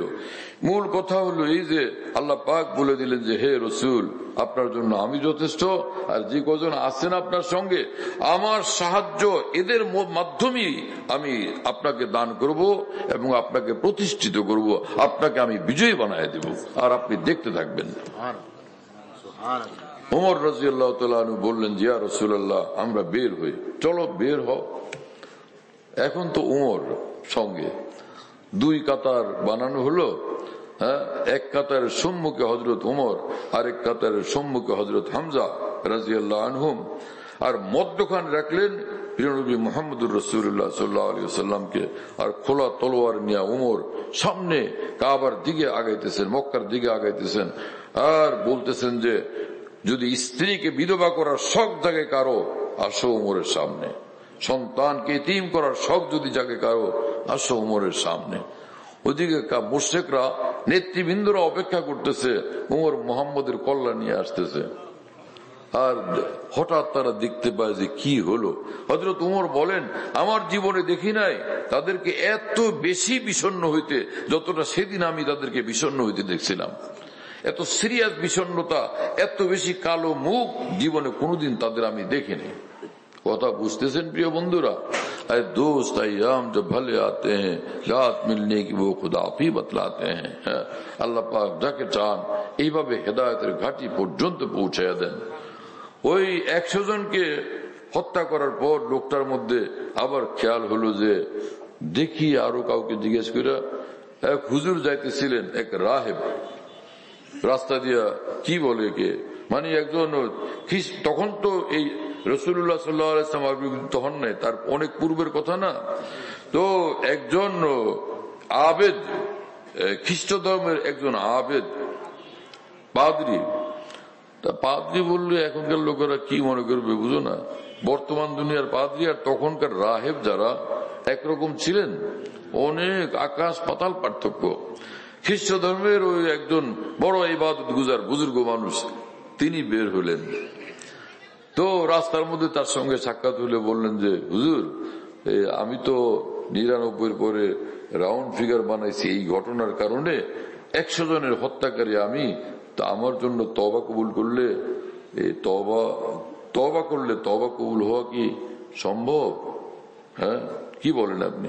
আরে 100 জনকে হত্যা করছো, এটা কঠিন পাপ বটে, কিন্তু সারা জাহানকে যদি পাপ দ্বারা ডুবাইয়া দিয়া এর পরেও তুমি আল্লাহর নিকট তওবা করো, নিঃসন্দেহে আল্লাহ সেই তওবাও কবুল করবেন। তবে কি একটা ব্যাপার আছে, সেটা হলো যেখানে আল্লাহর প্রিয় বান্দারা থাকেন, আল্লাহর রহমতের দৃষ্টি, দয়ার দৃষ্টি সেদিকে সদাই নিবদ্ধ থাকে। এজন্য তোমাকে আমি পরামর্শ দেই, ওই যে এই বস্তিটা যেখানে তুমি বসবাস করো, এখানে সব দুষ্ট দুরাচারের ডিপু, সব এখানে দুষ্ট দুরাচারদের আড্ডা। যেখানে নাফরমানি হয় লানতি লানত বর্ষণ হতে থাকে, আর যেখানে আল্লাহর বন্দিগি আর আনুগত্য হয়, আল্লাহর ভালোবাসা, আল্লাহকে ডাকাডাকির পরিবেশ আর জমিন হয়, রহমত সেদিকে আসতে থাকে, আকৃষ্ট হয়। ওই এলাকার মানুষগুলো সব আল্লাহওয়ালা। সে আল্লাহওয়ালাদের কাছে তুমি যাও, ওইখানে গিয়ে তওবা করো। রাসূলুল্লাহ সাল্লাল্লাহু আলাইহি ওয়াসাল্লাম নিজেই ঘটনার বর্ণনা দিতেছেন আমাদের সামনে, এজন্য যাতে আমরা এই ঘটনার থেকে শিক্ষা গ্রহণ করি আর জীবনটাকে এর আলোকে গড়ে তুলি। কথা বুঝতেছেন প্রিয় বন্ধুরা? তো এই লোকটা সে এলাকার দিকে রওনা হলেন। আল্লাহ রাসূল সাল্লাল্লাহু আলাইহি ওয়াসাল্লাম বলেন যে রাস্তার মধ্যে এই মানুষটা অসুস্থ হয়ে পড়লেন, গুনাহগার মুসলমান অসুস্থ হয়ে পড়লেন। যখন অসুস্থ হয়ে পড়লেন তো তিনি দাস্তাস তলব না দারাম তাকামে মন বরায়াত ইয়া তন রসদ জানা ইয়া জান বরায়াত, আমি আমার অভিষ্ট লক্ষ্যে পৌঁছবই, এতে যদি জীবনও যায় জীবন দিতে প্রস্তুত আমি। কথা বুঝতেছেন? হামাগুড়ি দিয়া লোকটা আগে বাড়তে চেষ্টা করতে থাকলো, কিন্তু এর মধ্যে তার মৃত্যু হয়ে গেছে। যখন মৃত্যু হয় তো ফেরেশতারা রূহ নিয়ে যাওয়ার জন্য আসে। দুই দল ফেরেশতা, যারা নষ্ট তাদের বদকার, তাদের রূহ নেওয়ার জন্য আলাদা ফেরেশতাদের গ্রুপ নির্ধারিত আছে, আর যারা নেককার তাদের রূহ নেওয়ার জন্য এরকম আলাদা ফেরেশতাদের গ্রুপ নির্ধারিত আছে। উভয় গ্রুপ এখানে হাজির। এক গ্রুপ বলেন যে তো অত্যন্ত বদকার, ভীষণ খারাপ লোক, তার রূহ আমরা নিয়ে যাব। আরেক গ্রুপ বলেন যে না, সে তো তওবা করার জন্য আল্লাহর ওলিদের বস্তির দিকে অগ্রসর মান ছিলেন তিনি, অতএব তিনি নেককার, তার রূহ আমরা নিয়ে যাব। ফেরেশতাদের পারস্পরিক এই যে বিতর্ক, এটার সমাধান দিবে কোন মুফতি সাহেব? উভয় গ্রুপ বললেন যে এটা সমাধানের জন্য, যেমন দুনিয়াতে মুসলমানরা লড়াই করতেছে না, আমরা হক, এ বলে আমরা হক, সে বলে আমরা হক, সব হকের ঝান্ডাওয়ালা, সুবহানাল্লাহ। এটার নিষ্পত্তি এবং নিরসন এবং সুমীমাংসার নিয়ত থাকলে কবেই মীমাংসা হয়ে যেত। মীমাংসা চাইলে তো মীমাংসা হয়, কিন্তু না, গ্রুপিং পয়দা হয়ে গেছে, দলীয় মনোবৃত্তি তৈরি হয়ে গেছে, যার কারণে কোনো ইমানি সুমীমাংসা দেখা যাচ্ছে না। কথা বুঝতেছেন প্রিয় বন্ধুরা? ইমানি সুমীমাংসা, দিন ভিত্তিক সুমীমাংসা, সেটার যদি আমরা আকাঙ্ক্ষা পোষণ করতাম, সেটা আমরা চাইতাম একটা সুমীমাংসার ব্যবস্থা ঘটত, কিন্তু সেটা না। আমাদের দলকে রক্ষা করতে হবে, আমার হুজুরকে রক্ষা করতে হবে, আমাদের বাহিনীকে রক্ষা করতে হবে, এই পার্টি হেফাজত করতে হবে। পার্টিবাজি, দলবাজির মনোবৃত্তি যখন তৈরি হয়, তখন ইমানি সুমীমাংসা থেকে মুসলমান বঞ্চিত হয়। কথা বুঝতেছেন প্রিয় বন্ধুরা? হ্যাঁ, এই বিতর্কের মীমাংসা কে করবে? উভয় গ্রুপ বললেন যে আল্লাহর কাছে যাওয়া ছাড়া আর তো কোনো দারুল ইফতা দেখি না, চলো তো আল্লাহর কাছে যাই। পরে মহান আল্লাহর কাছে গিয়ে উভয় গ্রুপ পেশ হইলেন এবং বললেন যে হে আল্লাহ, এই ঘটনা তো ওর রূহ কে নিবে? ওরা নিবে না আমরা নিব? আল্লাহ পাক তো আল্লাহ পাক, যিনি ভীষণ হিকমতওয়ালা। কথা বুঝতেছেন প্রিয় বন্ধুরা? আল্লাহ পাক ডাইরেক্ট একটা বলে দিলেই পারতেন যে এইটা করো, কিন্তু সেটাও করলেন না। ফেলুল হাকিম লা ইয়াখলু আনিল হিকমা, মহান আল্লাহ কি হিকমতওয়ালা, এবং এই রকম আল্লাহ পাকের ফয়সালার মধ্যে কি শিক্ষা রহস্য বিদ্যমান আমরা লক্ষ্য তো করি। আল্লাহ পাক বললেন যে একটা কাজ করো, তোমরা গিয়া ও জমিনটারে মাপো, দেখো যে আমার এই বান্দা যেই পাপিষ্ঠদের এলাকা থেকে আসছে সেদিকেই নিকটবর্তী, নাকি আমার আউলিয়াদের এলাকার দিকে আসছে সে এলাকার নিকটবর্তী। যেদিকে সে নিকটবর্তী হবে ওই দলের লোক হিসাবে সে গণ্য হবে। যদি পাপিষ্ঠ এবং দুষ্টদের এলাকার নিকটবর্তী হয়, তাহলে ওই যারা বদকারদের রূহ নিয়ে যায়, সেই ফেরেশতারা ওর রূহ নিয়ে যাবে। আর যদি আমার আল্লাহ ওয়ালা, আমার এই প্রিয় বান্দা, তাদের এলাকার নিকটবর্তী তাকে পাও, তাহলে নেককারদের সারিতে তাকে গণ্য করে নেককারদের রূহ যারা নেয় সেই ফেরেশতারাই তার রূহ নিয়ে যাবে। কথা বুঝতেছেন প্রিয় বন্ধুরা? রহমতুল্লাহ আলামিন প্রিয় নবী মুহাম্মদুর রাসূলুল্লাহ সাল্লাল্লাহু আলাইহি ওয়াসাল্লাম বলেন, আসলে মূল বিষয়টা ছিল এই যে সে এখনো ওই পাপিষ্ঠ এবং দুষ্টদেরই এলাকার নিকটবর্তী রয়ে গেছিল। কিন্তু এদিকে মহান আল্লাহ উভয় গ্রুপকে পাঠায়া দিলা, তো জমিনকে নির্দেশ করলেন, পাপিষ্ঠদের এলাকার জমিনকে নির্দেশ করলেন, এই জমিন হট তুই ওইদিকে যা। আর আল্লাহ ওয়ালাদের এরিয়ার জমিনকে নির্দেশ করলেন, এ জমিন আমার এই বন্দার নিকটে আস, কাছে আয়। পৃথিবী তো আল্লাহর হাতে, সবকিছু আল্লাহর হাতে। কথা বুঝতেছেন প্রিয় বন্ধুরা? হ্যাঁ, আজীব মামলা। একটা রেওয়ায়েত এরকম আছে, যদি হাদিসের যে সূত্র এবং সনদ হিসাবে এটাকে মুহাদ্দিসিনরা গ্রহণ কতটুকু করবে সেটা আরেকটা বিষয়, যে রাসূলুল্লাহ সাল্লাল্লাহু আলাইহি ওয়াসাল্লাম হযরত আলী রাদিয়াল্লাহু আনহুর রানের উপরে মাথা রেখে আরাম করতেছিলেন। এমন সময় হঠাৎ সূর্য ডুবে গেছে। রাসূল সাল্লাল্লাহু আলাইহি ওয়াসাল্লাম জাগলে বললেন, আলী সূর্য ডুবে গেল, তুমি কি আসর পড়ছিলা? তো হযরত আলী বললেন, ইয়া রাসূলুল্লাহ, আমার আসর তো পড়া হয় নাই, কিন্তু আপনি শুইছেন কারণে আমি আর আপনাকে জাগাইতে সাহস পাইনি। তখন রাসূল সাল্লাল্লাহু আলাইহি ওয়াসাল্লাম বললেন, হে সূর্য ফিরে আসো, আমার আলীর নামাজ রয়ে গেছে আসর। তো সাথে সাথে সূর্য ফিরে আসছে। আসরের ওয়াক্তে যেখানে সূর্য থাকে, আবার হযরত আলী 4 রাকাত আসরের নামাজ পড়ার সাথে সাথে সূর্য ডুবে গেছে।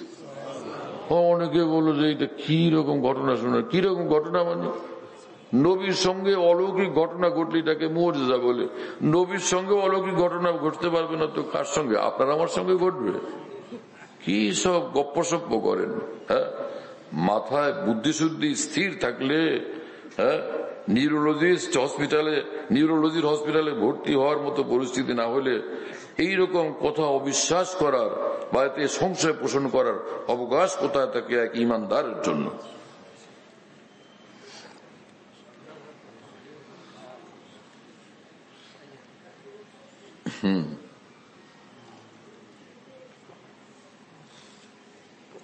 হ্যাঁ, কি বলছিলাম ভাই, বলো। হ্যাঁ, তো ফেরেশতারা আল্লাহ পাক জমিনকে এইভাবে নির্দেশ করলেন, দুই দল না, জমিনকে এইভাবে নির্দেশ করলেন।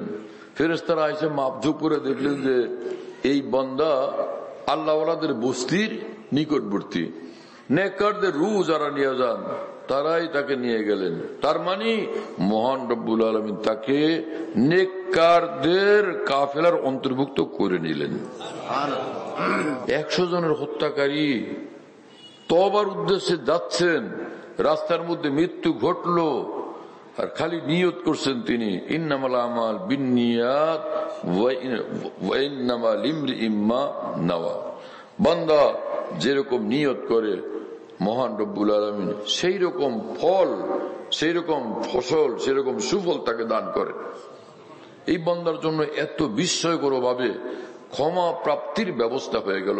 হুসন কা ইন্তজাম হতা হ্যায়, ইশক কা ইউহি নাম হতা হ্যায়। কি আশ্চর্য ঘটনা! হাফিজ ইবনে হাজার আসকালানী রাহমাতুল্লাহ আলাইহি ফাতুল বারি শরহে বুখারী, বুখারীর ব্যাখ্যা গ্রন্থ ফাতুল বারিতে এই হাদিস আর এই ঘটনা বর্ণনার পরে তিনি ব্যাখ্যা প্রসঙ্গে বলেন, হাযা ফাজলুন ফি সূরাতে আদলিন। আল্লাহ পাক ইনসাফের একটা আনুষ্ঠানিকতার নামে, শুনতেছেন প্রিয় বন্ধুরা, ইনসাফের একটা আনুষ্ঠানিকতার নামে সির্ফ নিজের দয়ার দ্বারা এই বান্দার মুক্তির পথ খুলে দিয়েছেন। সির্ফ নিজের দয়ার দ্বারা মুক্তির ব্যবস্থা করে দিয়েছেন, নাজাতের ব্যবস্থা করে দিয়েছেন। আল্লাহ আমাদের জন্য এইভাবে নাজাতের ইন্তজাম করে দেন। এই আলোচনাটা আসছিল এই প্রসঙ্গে, যারা ভালো মানুষ, ভালো মুসলমান, তারা তো ভালো মুসলমান। আমরা যারা একটু এদিক সেদিক বিপদগ্রস্ত, ভুল ত্রুটিতে আক্রান্ত, কোন রকমের আমাদের বিচ্যুতির শিকার আমরা যারা হয়ে গেছি, আমাদের কি উপায় হবে? তাদের জন্য এই অধ্যায়, এই আলোচনা, এই আলোচনার অবতারণা। কথা বুঝতেছেন প্রিয় বন্ধুরা? যাই হোক, তো এটা তো হলো এই হত্যাকারীদের ঘটনা। এর পূর্বে কি ছিল? হ্যাঁ, রশিদ, সেটাই না? চলো, সে মধ্যখানে ঐক্যের ব্যাপারে আলোচনা ছিল, সেটা তো গেল। আমি বলছিলাম যে শাহ আব্দুল গনি ফুলপি রহমতুল্লাহ আলাইহি বলছিলেন যে হে মিয়া হাকিম আক্তার, শোনো, যদি জিকির দোয়া মুনাজাতের মধ্যে অনিচ্ছাতেই, মানে আপনাতেই, স্বতঃস্ফূর্ত ভাবে আপনাতেই, অর্থাৎ তোমার ইচ্ছার বাইরে এরকম কান্না কাটিয়া শুরু হয়ে যায়, চোখের পানি আসে, এটা আলামত যে রব্বুল আলামিন যে কবুল করছেন। চোখের পানির আকৃতিতে, চোখের পানির আকারে কবুল করার রসিদ দিয়ে দিচ্ছেন, যা তোরে কবুল করে নিলাম। কথা বুঝতেছেন? এই কথা যে এই বুজুর্গ বললেন, তো কিভাবে বললেন? সেটা হলো ওই হাবসার ঘটনা। মুসলমানরা হিজরত করে যখন হাবসা গেছিলেন, ওই নাজাসি বাদশার নিকট গিয়ে পৌঁছছিলেন, নাজাসি বাদশার নিকট। তখন ওখানে বাদশাহ ছিলেন নাজাসি, আরবিতে হাবাসা বলে। হ্যাঁ, আমরা এমনি উর্দুতে হাবসা বলি, বাংলাতে এখন ওটা ইথিওপিয়া, তাই না? বর্তমানে সে এলাকাটার নাম হয়ে গেছে ইথিওপিয়া। যাই হোক, ওই তখনকার সে হাবাসার বাদশাহ ছিলেন নাজাসি। অনেকে এক পত্রিকার কথা বলতেছিলাম, ওই পত্রিকায় দেখলাম সে নাজাসি সম্পর্কে লিখতে গিয়ে লিখছেন যে নাজাসি একজন কাফের ছিলেন, অমুসলমান ছিলেন। নাউজুবিল্লাহ, এটা ভুল কথা। তিনি অমুসলমান ছিলেন না, তিনি ইসলাম কবুল করছিলেন, তিনি মুসলমান ছিলেন। রাসূলুল্লাহ সাল্লাল্লাহু আলাইহি ওয়াসাল্লাম যার জানাজা পড়ছিলেন সুদূর থেকে, সে আরেক প্রসঙ্গ যে তিনি অমুসলমান ছিলেন না, নিঃসন্দেহে তিনি মুসলমানই ছিলেন। কথা বুঝতেছেন প্রিয় বন্ধুরা? ওখানে আরবের নেতারা, মুশরিক নেতারা তার লোক পাঠাইছিল, দূত পাঠাইছিল, এদেরকে বাদশার কাছে বলে এদেরকে ধরে নিয়ে আসো, ফিরাই নিয়ে আসো। তো বাদশার কাছে গিয়া তারা অভিযোগ করলে বাদশাহ ওই মুসলমানদেরকে, ওই সাহাবীদেরকে ডাকছিলেন এবং বলছিলেন যে কি ব্যাপার, কি বিষয়? বলে আমাদের নবী আসছেন, তিনি আল্লাহর প্রেরিত নবী, তিনি আমাদেরকে আসমানি কিতাব শোনান, আল্লাহর কোরআন শোনান, আয়াত শোনান, আমাদেরকে দ্বীন সম্পর্কে তালিম দেন। বললেন যে তোমার উপর যে কিতাব নাজিল হয় সে তোমাদের কোনো কিছু মুখস্থ আছে? বললো হ্যাঁ, মুখস্থ আছে। এক সাহাবীকে বললেন যে পড়ে শোনান দেখি একটু। আর কোরআন শরীফ যখন উনি তেলাওয়াত আরম্ভ করলেন, নাজাসি ধুম সে কান্না আরম্ভ করলেন। অজর ধারায় তার অশ্রু প্রবাহিত হচ্ছিল, অশ্রু ধারা প্রবাহিত হচ্ছিল। তো নাজাসির কান্না যে দেখলেন রব্বুল আলামিন, তখন এই আয়াত নাজিল হলো, ওয়াইদা সামিউ মা উনজিলা ইলার রাসূলি তারা আয়ুনাহুম তাফিজু মিনাদ দাম'i মিম্মা আরাফু মিনাল হক। কথা বুঝতেছেন প্রিয় বন্ধুরা? হ্যাঁ, যে যখন তারা কোরআন শুনতে পাইলেন, তো তাদের চোখের দিকে তাকায় দেখলা কি অবস্থা, দুই চোখ থেকে তাদের অশ্রু ধারা প্রবাহিত হচ্ছে। যে অশ্রু ধারা প্রবাহিত হচ্ছে, সেই দৃশ্যটা আল্লাহ পাক আলোচনা করতেছেন এই আয়াতে। এতে বোঝা যায় অশ্রু আল্লাহর কাছে কত প্রিয়। এতেই প্রমাণিত হয় চোখের পানি দেখলেই তার মায়া লাগে এবং বলেন যে যা, মাফ করে দিলাম তোরে। কি কথা বুঝতেছেন? আর এত বলার, এইরকম টানাটানি করতে যাওয়ার দরকার কোথায়? রাসূলুল্লাহ সাল্লাল্লাহু আলাইহি ওয়াসাল্লাম বলছেন আল্লাহকে রাজি করার জন্য এক কাজ করে, ইবকু, চোখের পানি দিয়ে কান্দো। ফাইনাম তাবকু ফাতাবাকাও, এ তাবাকাও, এ তাবাকির, এ তাকাবুল দলিল। ইবকু মানে ইবকু বিদ্দুমু। কি কথা বুঝতেছেন প্রিয় বন্ধুরা? প্রথমটা হলো চোখের পানি দিয়ে কান্দো, আর চোখের পানি না আসলে কান্নার ভান করো। এতেও আল্লাহ পাক খুশি হয়ে যাবেন, রাজি হয়ে যাবেন, মাফ করে দিবেন, জান্নাত পর্যন্ত তোমাকে পৌঁছে দিবেন। শুনতেছেন প্রিয় বন্ধুরা? আল্লাহ তাআলা আমাদের সকলকে তৌফিক দেন এবং কবুল করেন। হ্যাঁ, কি পড়ছিলাম আয়াত শরীফ? হ্যাঁ, তাবারাকাল্লাযী বিয়াদিহিল মুলক। তো আল্লাহ পাক বলেন যে খলাকাল মাউতা ওয়াল হায়াতা লিয়াবলুয়াকুম আইয়ুকুম আহসানু আমালা। তোমাদেরকে মূল্যবান জীবন দান করলাম, আমি একটু পরীক্ষা করে দেখতে চাই যে কে কত বেশি বুদ্ধিমান, কে কত বেশি আমাকে খুশি করার মতো আমল আর জিন্দিগি বানায়া আমার সামনে পেশ করো। সেক্ষেত্রে আমরা সকলে চেষ্টা করবো ইনশাআল্লাহ তাআলা। আল্লাহ আমাদের তৌফিক দেন এবং কবুল করেন। আর ভুল বিচ্যুতি ঘটলে তওবা ইস্তেগফার, তওবা ইস্তেগফার, তওবা ইস্তেগফার। কথা বুঝতেছেন প্রিয় বন্ধুরা? আর যে আমরা যদি হকের উপর থাকতে চাই, সিরাতুল মুস্তাকিমের হেদায়েতের উপর থাকতে চাই, আমাদের জন্য একটাই পন্থা এবং রাস্তা, সেটা হলো যে হক্কানি উলামায়ে দ্বীনের সঙ্গে জুড়ে থাকা।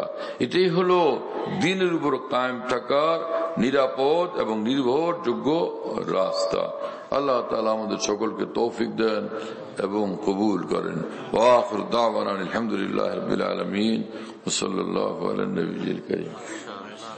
মাশাআল্লাহ, মাশাআল্লাহ, মাশাআল্লাহ। দোয়া করেন।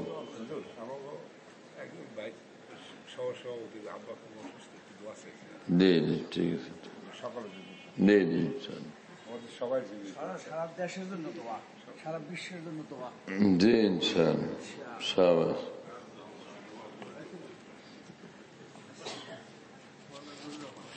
হ্যাঁ কই? আরে মাওলানা কে? ওহো,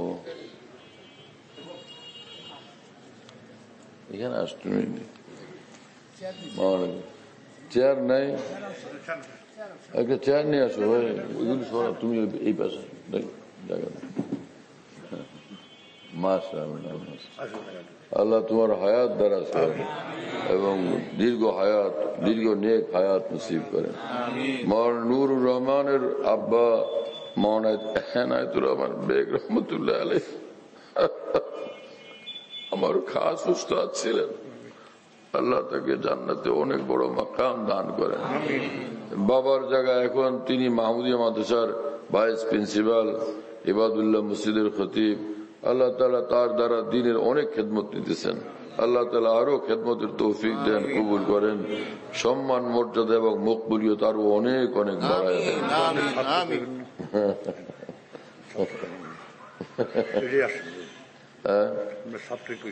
সেটা কি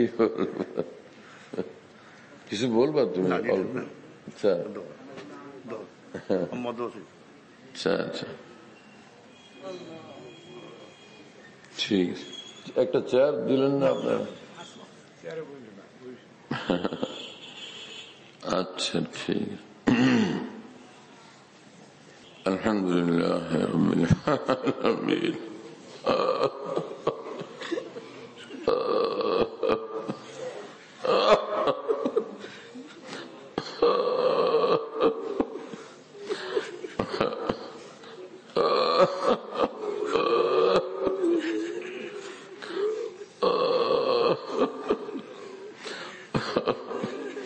والصلاة والسلام على سيد المرسلين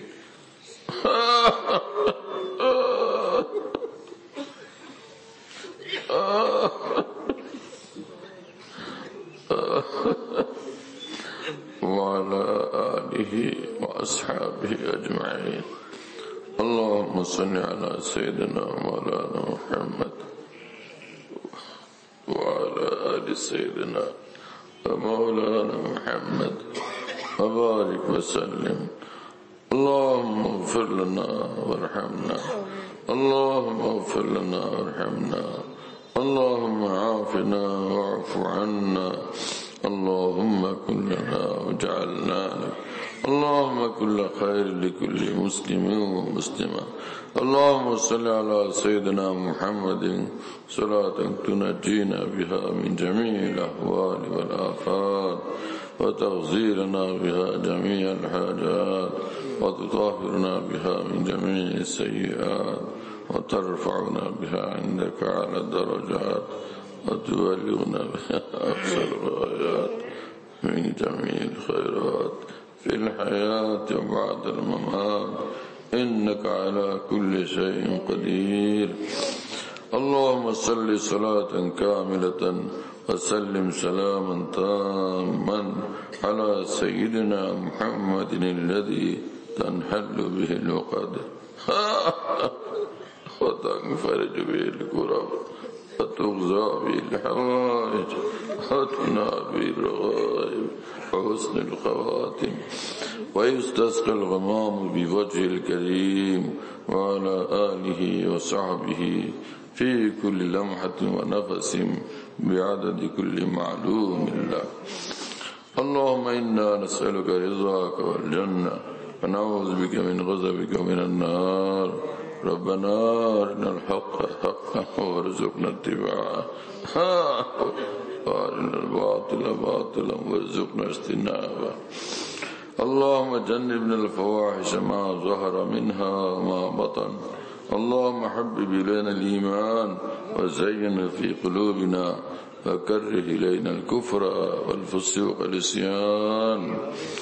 اللہ اے اللہ ہے مہربان ہے دایابان ہے সীমাহীন মেহেরবানি ওয়ালা সীমাহীন রহমত ওয়ালা হে আল্লাহ আমাদেরকে মাফ করে দেন।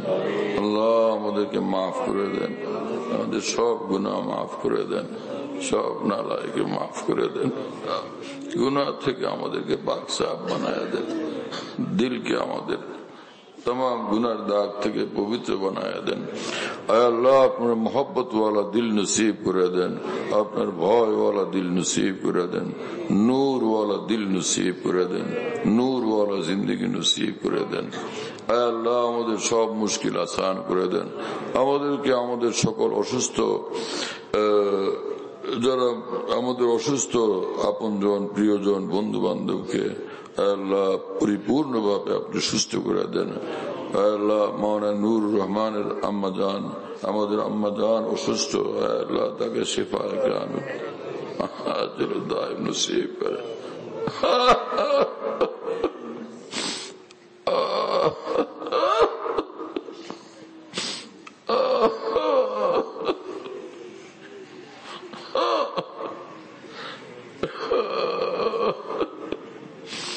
সুস্থতার সঙ্গে তাকে দীর্ঘ হায়াত নসিব করেন,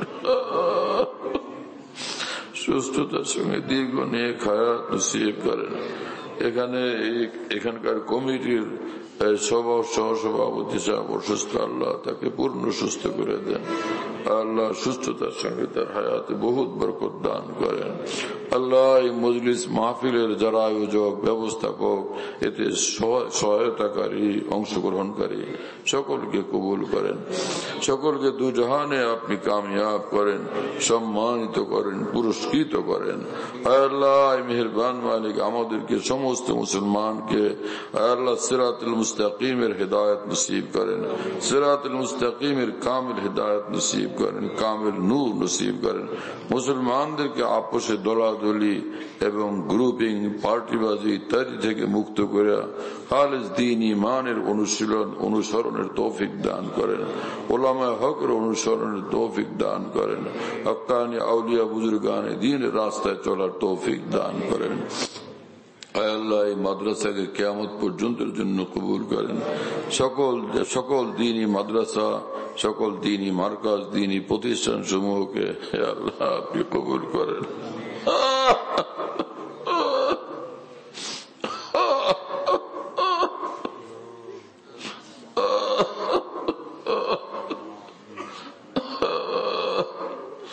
সকল দ্বীনি প্রতিষ্ঠানের সব জরুরত সমূহ আসমানি খাজানা থেকে আপনি পুরা করে দেন।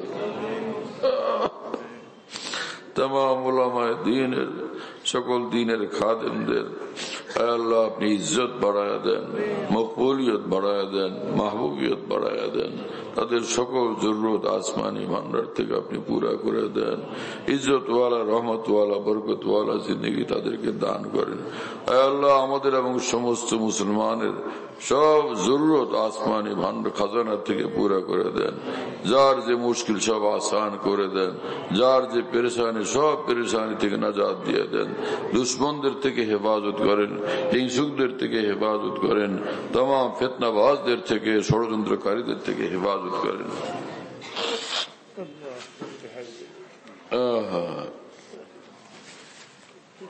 আয় আল্লাহ মেহেরবান মালিক, আমাদের দেশের উপর রহমত নাজিল করেন। আয় আল্লাহ আমাদের দেশের উপর রহমত নাজিল করেন, আমাদের দেশের উপর খাস রহমত ও বরকত নাজিল করেন। আমাদের দেশের যা জরুরত আসমানি খাজানা থেকে পুরা করে দেন। আমাদের এই দেশের সব মুশকিল আসান করে দেন, সব পেরেশানি দূর করে দেন। আয় আল্লাহ চলমান এক পেরেশানি এবং সংকট আমাদের দেশের, এই বিষয়ের ক্ষেত্রে আপনি সর্বোত্তম এবং নিরাপদ এবং সহজতর কোন সমাধান হে আল্লাহ আপনি বের করে দেন। হে আল্লাহ আপনি বের করে দেন, সহজতর কোন সমাধানের পথ আপনি খুলে দেন। আল্লাহ সমগ্র মুসলিম জাহানের উপর রহমত নাজিল করেন। মুসলমানদেরকে, মুসলিম দেশগুলোকে হে আল্লাহ আপনি শক্তিশালী করে দেন। হে আল্লাহ আপনি সর্বাঙ্গীন ভাবে শক্তিশালী করে দেন, বরকতে পরিপূর্ণ করে দেন। আল্লাহ দুনিয়ার যে কোনো প্রান্তে কোনো মুসলমান আছে, মুসলমানকে আপনি সুখে রাখেন।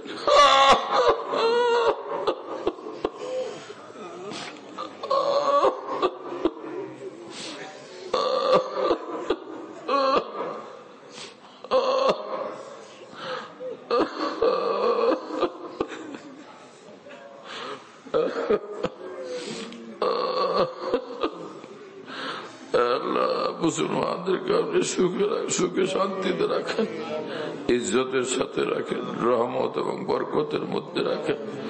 আল্লাহ তামাম জিল্লতি, পেরেশানি, অশান্তি এবং লাঞ্ছনা থেকে মুসলমানদেরকে আপনি হেফাজত করেন। অমুসলিম দুনিয়াকে, অমুসলিম ভাই বোনদেরকে ইসলামের সুশীতল ছায়া তুলে আসার জন্য কবুল করেন, তৌফিক দান করেন। আল্লাহ মেহেরবান মালিক, আমাদের তামাম দোয়া মুনাজাতকে রহমতুল্লাহ আলামিন খাতিমুন নবীন সৈয়দুল মুরসালিন সাল্লাল্লাহু আলাইহি ওয়াসাল্লামের বরকতে আপনি কবুল করেন, কবুল করেন, জরুর বিজরুর কবুল করেন। রব্বানা তাকাব্বাল মিন্না ইন্নাকা আনতাস সামিউল আলিম ওয়া তুব আলাইনা ইন্নাকা আনতাত তাওয়াবুর রহিম। সুবহান রাব্বিকা রাব্বিল ইজ্জাতি আম্মা ইয়াসিফুন ওয়া সালামুন আলাল মুরসালিন আলহামদুলিল্লাহি রাব্বিল আলামিন সাল্লাল্লাহু আলান নবিয়্যিল কারীম। হযরতুল্লাহ দামাত বারাকাতুহুর বয়ান যেখানে বয়ান করেন, সব বয়ান নেটের মাধ্যমে, টেলিগ্রামের মাধ্যমে পাওয়া যাচ্ছে। হযরতুল্লাহ দামাত বারাকাতুহু যখন বয়ান করেন, বয়ানটা আমরা দেশ বিদেশ থেকে, দুনিয়ার যে কোনো জায়গা থেকে আমরা পেতে পারি। এই জন্য মুফতি শহীদুল ইসলাম শাহ হুজুরের নম্বরে যোগাযোগ করবেন 01715 80 18 69 80 18 69 01715 80 18 69 যাতে মনে থাকবে ইনশাআল্লাহ সবার। 01715 80 18 69 বলো ভাই, 01715 80 18 69। অনেক সোজা তো ভাই, মাশাআল্লাহ অনেক সোজা করে দিচ্ছে।